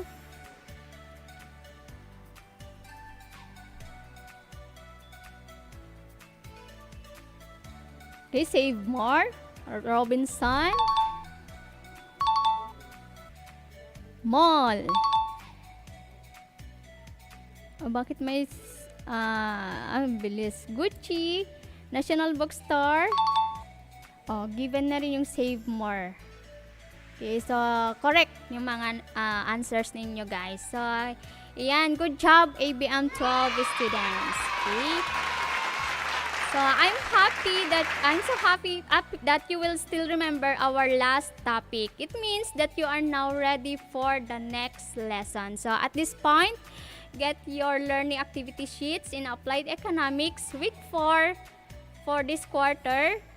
Okay, to start with, turn to page 23 and start learning. So, make sure that the title of the class you are holding is Business Viability and its impact to the community. So, this topic is not new to you guys kasi sa entrepreneur subject ninyo, part ng lesson ninyo ang business plan making. So, ganito lang din siya. But, we will discuss yung bakit ba mahalaga na magkaroon tayo ng business plan. Okay. So, yun. Every time kasi that entrepreneurs starts business, he always hopes that the business will succeed. Diba? Sino ba naman ang magtatayo ng business na gusto niya malulugi, diba? Wala naman. Okay, so in today's economies, it takes a lot more than hope to get people purchase products or services. And new business building practices are must for a business to succeed. So a necessary element in clear-cut plan for growth, wherein many entrepreneurs today get obsessed with creating the perfect plan. I mean natin na ang hirap gumawa ng perfect plan. So, crafting a plan is necessary, quick, and effective. So, ganun lang kasi yung susundin lang natin, no? In crafting a plan must be necessary, quick, and effective. So, analyzing business viability is an important factor to be considered on the part of an entrepreneur as well as to the community. A long-term business viability helps the community in providing work such as employment, generating wealth to the economy, increasing production, decreasing poverty, creating innovation, and social change. So, here are the 5 steps to develop a viable business plan. Okay, so first step is define your business. So defining your business is the most vital thing that can help your company become successful. So by defining your business, you are better able to achieve your goal and sustain superior performance. So from this, magkakaroon ka ngayon ng business identity. Yun yung dapat tatatak sa mga customers mo na dapat meron kang sariling identity. So ask yourself the following questions. What drives my business? At its core, this is where you need to begin. You need to define the ultimate motivation of your business as it appeals to your clientele. With this, you can foster the kind of identity that connects to your customers on an emotional level and draws them to like a magnet. O, diba? Draws them like a magnet. Na kahit hindi mo, from yung identity pa lang kasi ng business mo, ayan, mahihikayat mo na yung mga customers na pupunta sa'yo. So, example natin dito, diba, we all know that Jollibee, McDo, KFC, both meron silang fried chicken. But then, yung fried chicken nila may kanya-kanyang identity. Like for example, yung JFC natin, as we said na earlier na, yung JFC, ang identity ng fried chicken nila is Juicy Licious. So balik-balikan ng mga customers nila because of that identity, yung Juicy Licious nila. O same sa mga other 10 na competitors na meron din silang sariling identity. Okay, so that is very important. So next, you need to determine how you can build a visual brand around your mission from logos to your website layout. So importante din pala na kahit yung logo man lang, pagandahin din ninyo. Okay, so from your product packaging to your letterhead, your customer sees should reflect your corporate identity. Okay, so finally, you need to ensure that all of content, slogans, and written material constantly reinforce your mission from your product and service description to your company. So everything should connect with a consumers according to your mission. Okay, so second step is determine your target audience. Okay, knowing your target audience is an integral part of business plan success. So the more you know about your audience or your target market, the better able you to reach and communicate with them and sell your products and services. So here are some tips to help you define your target market. So number 1, look at your current customer base. So choose specific demographics to target customers. So when we say demographic, 'di ba, pag demographic, ito na yung mga under sa age, pwede nyo i-category per age, per location, gender, income level, also yung ethnic background. So depende yung product or services ninyo that you rendered. Okay. So figure out not only who has a need for your product or services, but also who is most likely to buy it. Consider the psychographic of your target. So when we say psychographic, okay, it includes the personal characteristic of a person, including personality, attitudes, values, interests, even hobbies, and also lifestyle. Okay, so determine how your product or service will fit into your target lifestyle. How and when will your target customer use the product? Okay, what features are most appealing to your target? And what media does your target turn to for information? So, does your target need the newspaper? Kailangan pa ba na mag-produce ka ng newspaper? Or search online? Or attend particular events? Okay, so these questions help you to determine our target audience. Okay, so are you still listening with me? Okay, if yes, send me an emoji of love.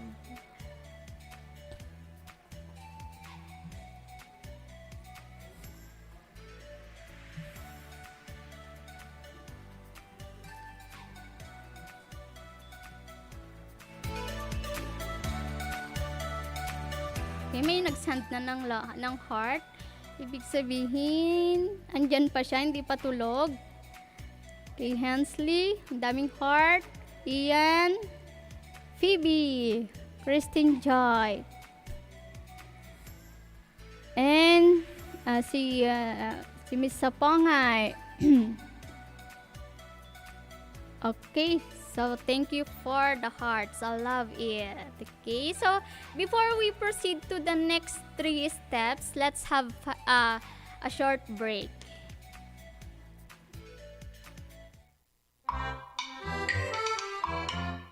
Jose, bakit di ka pa nakikinig? Oras na ng klase ninyo sa radyo Hindi naman po ako nakikita ni teacher Huwag magpabaya sa pag-aaral. Ang pagsisikap ay daan sa pag-unlad. Isang paalala mula sa DepEd Region 2 at ng himpilang ito. Okay, and we are back.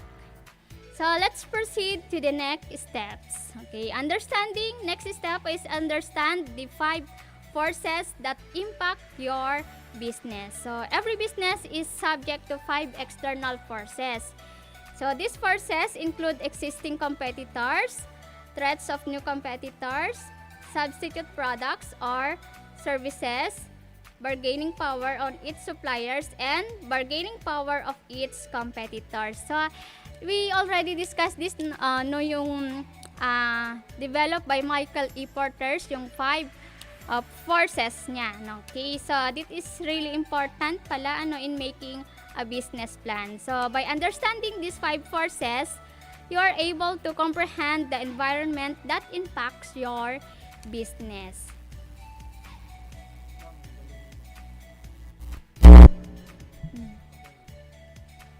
Okay, grounded. Okay, so yung 4th step is create a competitive strategy. So to demonstrate the viability of your business, your plan needs to demonstrate how you will sustain a competitive advantage. So again, Porter says there are 3 unique strategies a business could choose from to sustain competitive advantages over its competitor. Okay, so he named yung cost advantage, differentiation, and focus. So when we say cost advantage, is when a business provides the same products and services at its competitors at a lesser cost. So yun pala tinatawag na cost advantage. Kaya minsan, 'di ba, yung mga ibang business kung may kakompetensya sila, medyo pinapababa nila konti yung presyo. So that is cost advantage. Yung hindi naman bababa sa markup mo, yun yung discuss ninyo kanina sa Entrep, about markup. So differentiation advantage is when a business provides better products and services as its competitors. Competitive advantage is the leverage that the business has over its competitors. This can be gained by offering clients better and greater value. Yan naman. Advertising products or services with lower prices or higher quality interests consumers. So, your target market recognize this unique product or services. This the reason behind brand loyalty or why consumers prefer in particular products or services over another. So, example natin, kahit alam natin na yung mga branded bags and even yung branded shoes, di ba pricey sila? But then, interested pa rin yung mga customers na bilhin yung product even pricey, masyado siyang mahal because of its quality. So, isa yan na tinitignan kasi ng mga customers natin, yung quality. Okay, that's why value proposition is important when understanding competitive advantage. So, if the value proposition is effective, it can produce a competitive advantage in either the product or services. The value proposition can increase customers' expectations and choices. Okay, for the last step is project your financial performance. Okay, ito na yung forecasting na dinidiscuss natin kanina ninyo sa entrepreneur. You should project your financial or your markup capital. Okay, your financial performance is a measure of your success. Your business plan must include a projection of how you expect your company to perform based on what you discover and develop the first 4 steps of your plan. Okay, mahalaga na alamin so that you can forecast kulang ba yung magiging capital ko, kailangan ko bang mag-loan, o kailangan ko bang additional investment, maghikayat ng investors para ma-push through ko yung aking business. So yan, buhay kasi kahit complete na yung lahat ng first steps, kung kulang ang financial, hindi rin siguro magiging successful yung business na pinaplano ninyo. Okay, so there you have it, the 5 steps to develop a viable business plan. This will use to evaluate your business in the future. So I hope so na someday makikita ko kayo na successful entrepreneur na din ang mga ABM students natin. So this time, let us try to answer some activities in your learning activity sheets. Okay, turn on page 24 and answer activity 1. So all you have to do is to match the items in column A with the steps in viability of a business and action answers and action to be done in column B. So I want you to send your answer on our group chat or on the chat box. So I will give time for you to answer again, ha. Please answer activity 1 on page 24 of your learning activity sheets. So please do. Then we will check your answer after this short break. De Luna, Present. Herrera, Present. Valera. Present. Handa ba tayo sa school year 2020? Present. Ngayong taon, ang edukasyon tuloy pa rin. Sa tulong ng DepEd, mga guro at mga magulang, ang handang isip, handa bukas. Tuloy-tuloy ang pag-aaral. May mga modules para sa iba't ibang antas. Sa government TV, maging sa radyo. Mahalagang ligtas ang ating mga estudyante at guro. Kaya kahit nasa bahay, tuloy ang edukasyon. Kung tulong-tulong, may paraan, may aralan. Handang isip, handa bukas. Bisitahin ang DepEd Philippines sa Facebook at ang deped.gov.ph.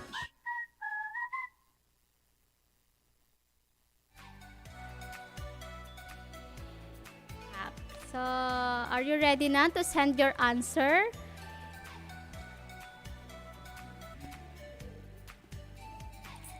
Okay, I guess you're ready. So, let us see if your answer are correct. So, for item number 1, ano yung kamatch niya? Looking on your own capabilities. So, what is your answer?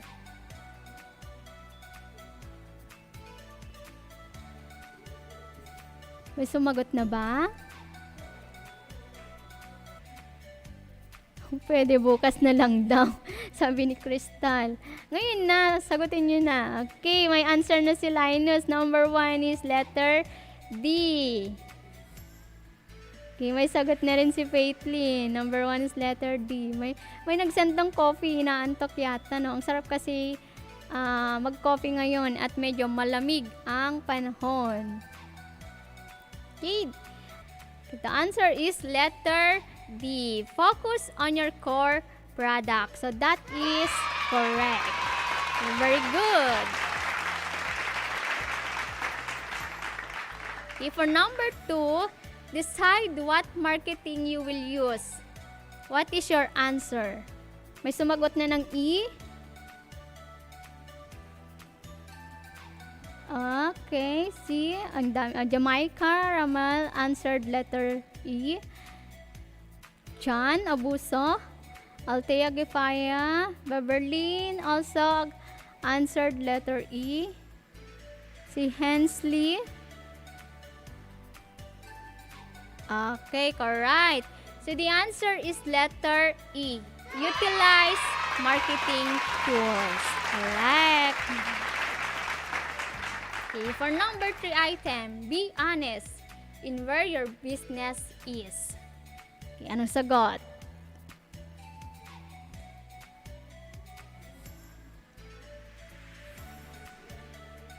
May number 4 na. Advance na. Yung sumagot ng number 4. 3 muna tayo. Okay, answer letter B.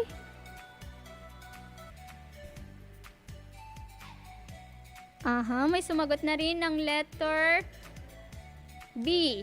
That is correct. Okay, stay true to who you are. For number 4, hand off those tasks that will blow you cars. What is your answer?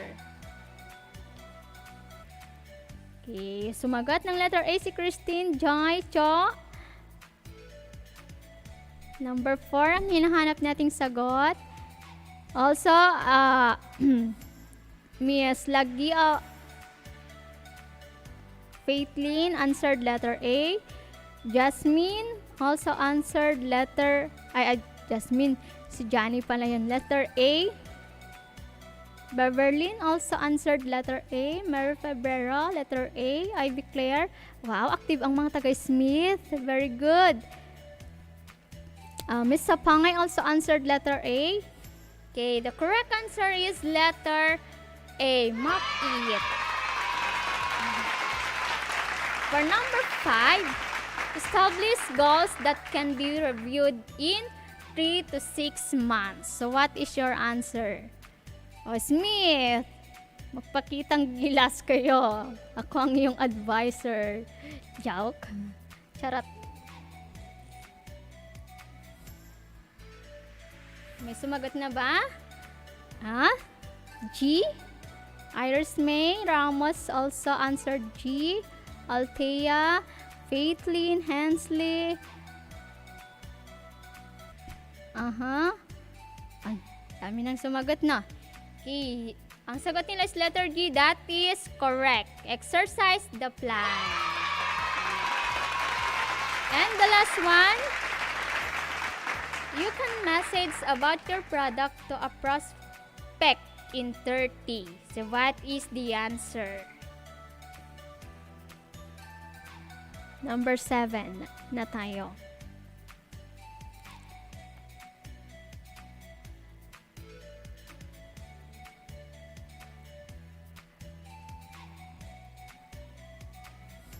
Oh, ang daming sagot. Ang dami pa rin sumasagot ng item number 5.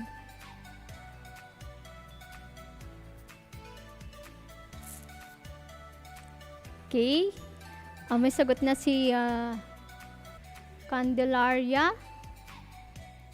Sumagot na rin si Linus, Faithlin, and si Mr. Pidal.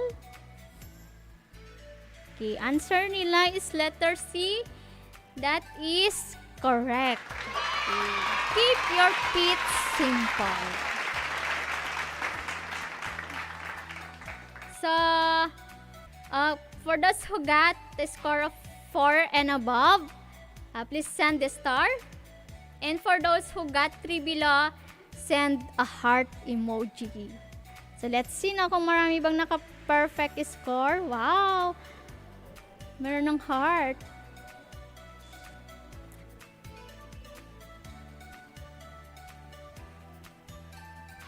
Marami bang naka-perfect or nakakuha ng 4 and above?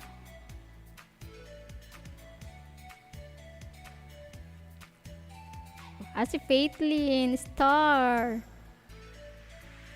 Wow, Hensley, ang dami namang emoji yan. Jamaica got a heart. Si Iris May. Linus got a star. Michael Tandayo also, Michael Tamayo, adorable, got a star. Star, ang daming star. Wow, very good. Mas maraming nakakuha ng perfect score siguro yan na. Okay. Good job, ABM. So, it's good that you have gained knowledge on our topic for this afternoon. So, for the next activity, you will do activity 2. So, search the word on the puzzle and complete the following sentences given. So, again, you may send your answer on the chat box. So, I will give you time to answer. So, may we have a break.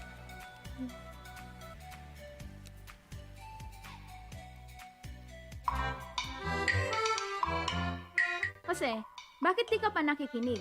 Oras na ng klase ninyo sa radyo Hindi naman po ako nakikita ni teacher Huwag magpabaya sa pag-aaral. Ang pagsisikap ay daan sa pag-unlad. Isang paalala mula sa DepEd Region 2 at ng himpilang ito.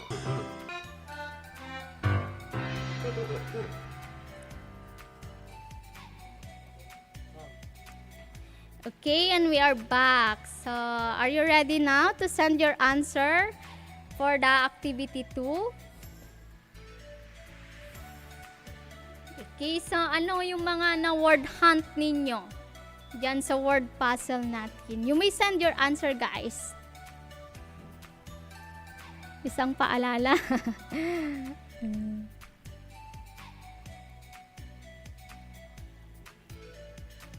Oh guys, please send na kung ano yung mga na-word hunt ninyo sa activity 2. Let's check if that if you got the correct word.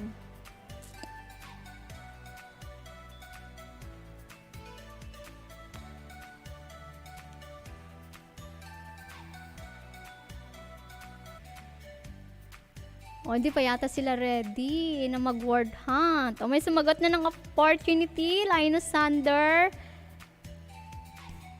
Profitable by Trixie Ocias.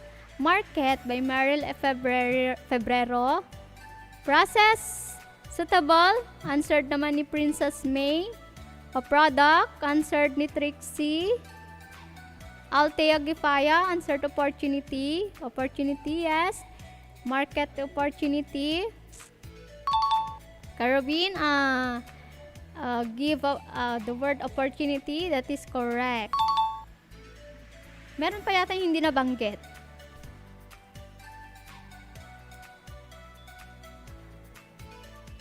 Opportunity given na yan. Profitable given na rin. Okay, I guess all are my business. Ayun, business. Okay, so yung hinahanap natin na word are cornerstones, market, enterprise, product, profitable, opportunity, entrepreneur, process, business, and suitable. So, given naman, no, na hunt nyo naman yung word na hinahanap natin. So, that is correct. So, very good, guys. Amazing! Then, let's complete the sentences. So, blank muna natin, no? So, the sentence is blank and selection are like blank. Ano yung unang sagot ninyo sa first two blanks natin? Again, I repeat, blank and selection are like blank.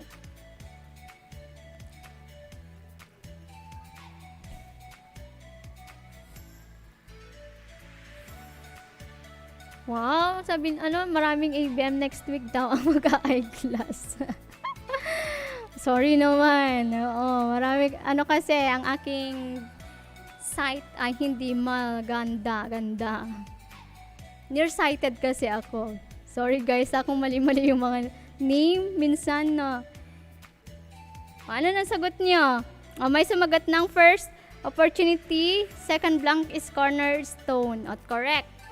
So, yun na. Opportunity and selection are like cornerstones of blank. Anong sagot doon? Of blank. Yun na yung pangatlo. Third blank.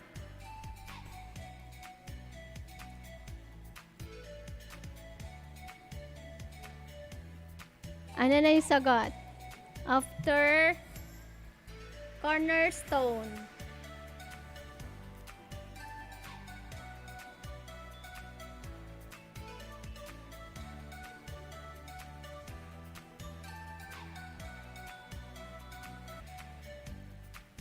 Aha.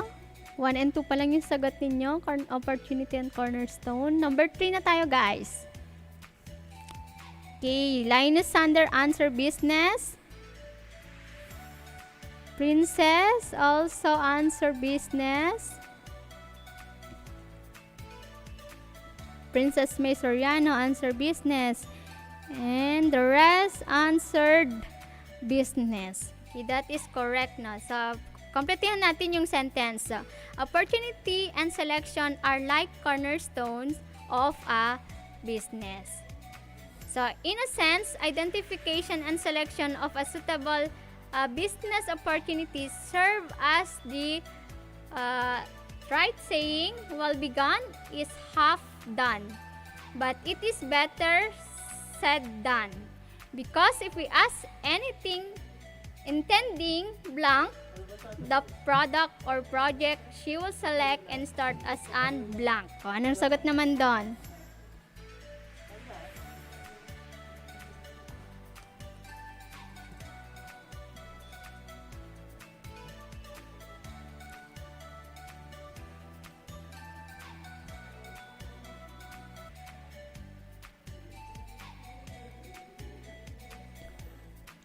May sumagot na ng entrepreneur and enterprise. So, correct. So, ayan. Complete ulit nating sentence, no? Because if we ask any intending entrepreneur that product or project, she will select and start as an enterprise. Okay, very good. And the continuation, the obvious answer he would give is one that has a good market and is blank. O, anong sagot?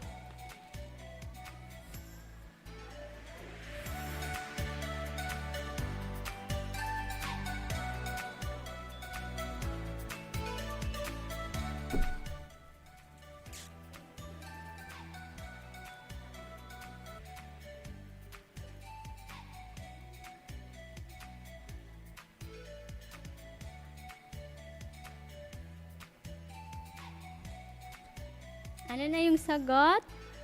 May sumagot na ba?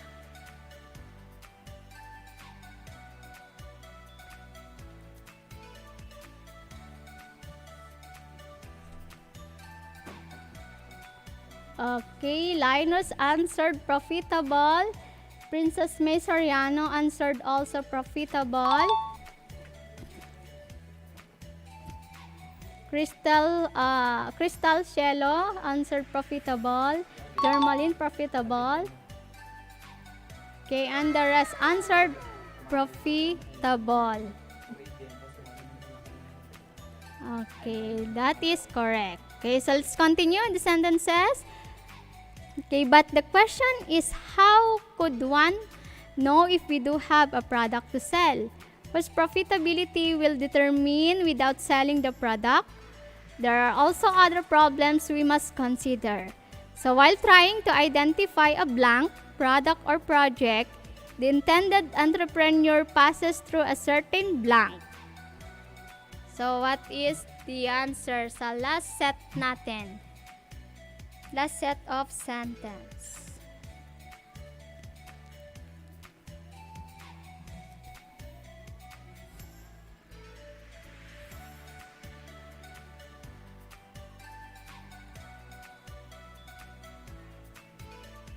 Lorniel answered ano yun? Bilis. Suitable and process. Hindi ko nakikita. Ayan. Same answer din kay Faithlyn and Peter.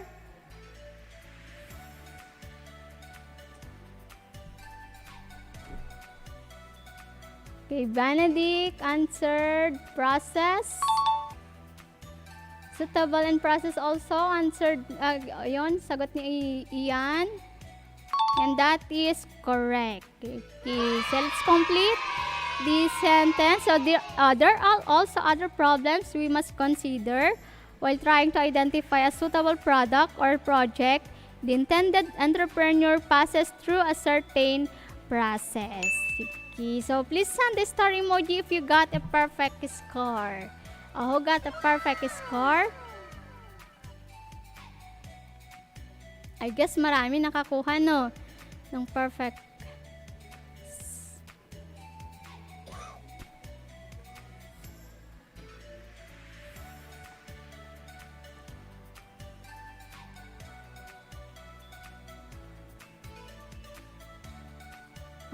Nakakuha ng star si Faithlyn. Amazing! How about the others also? Crystal Shella, Sandy Star, Christine Joy, Cho, Sandy Star. Stars, marami. Okay. And even Kristen Joy got a perfect score.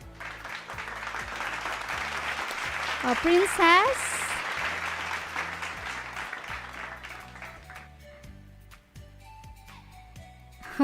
Liwanag nyo daw yung star. Sabi ni Carobin. Muling magkakakulay. Ang star, okay? Ala, mag-aral daw. O, yun. So, marami na nakakuha ng almost lahat nakakuha ng star. So, ibig sabihin, naintindihan ang lesson. Okay, so, congrats to those who participated today. So, congratulations ABM Grade 12 for your active participation and for listening today. So, stay tuned for the next learning episode only here on INHS SHS Camp Campus Radio 97 MHz. So, always remember yung sayings natin, demanding love is not a love. It is economics. So, stay safe, stay healthy, and stay happy. So, once again, I'm your teacher, Teacher April, your radio teacher, signing off.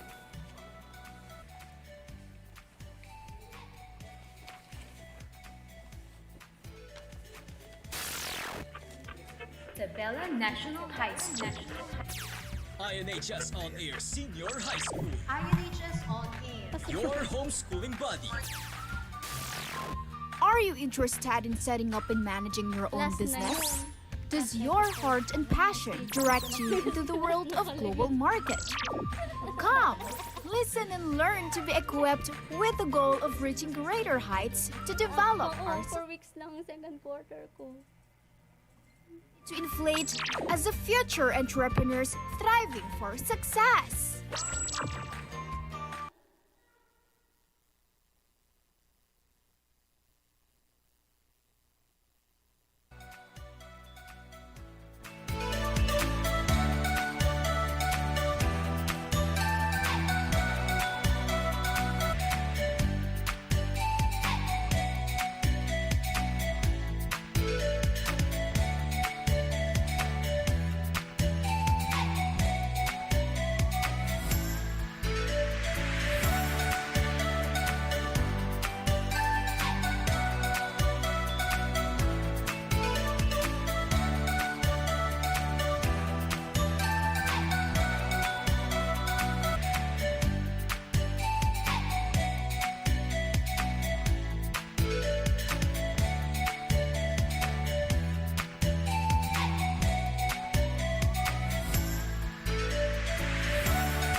turtle doves, and a partridge in a pear tree.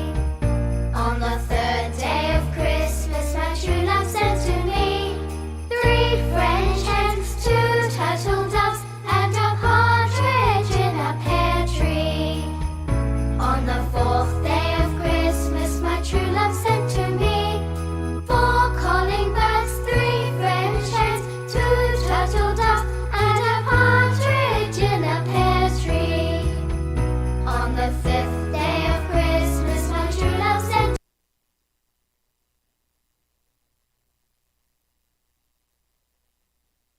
Good afternoon.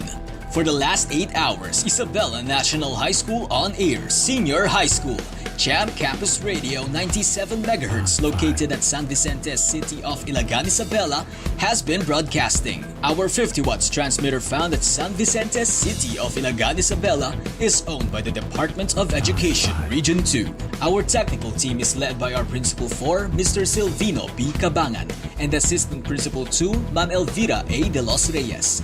INHS SHS faculty and staff fully supported by the Schools Division Office of the City of Ilagan through the leadership of the Schools Division Superintendent Dr. Gilbert Naragtong. This radio station aims to provide relevant, accessible, and quality education to all INHS SHS learners. This likewise aims to propel our students' journey in the realization of their dreams and aspirations in life. Continue to stand by our next broadcast from Monday to Friday. Again, good afternoon and may the Lord bless us all. Mga kababayan, ang pambansang awit ng Pilipinas. Bayang magiliw, pero sa silanganan, halap ng puso, sa dibdib mo'y buhay. Lupang hinirang, luyangan ang pag-ibig, sa manlulubi, ikakasisid, sa dagat at bundok, sa simoy at sa langit mo bumang. Ay dinagang tula at tawid sa paglayang minamahal, ang isa't ang panawat mo'y nagmumay na nagpilitin, ang bituin at araw na kailan magaling at dilim.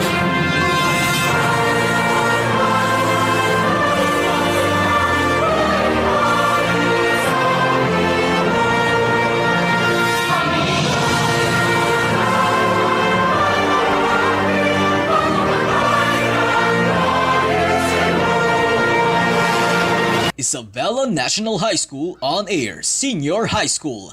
Champ Campus Radio is now signing off.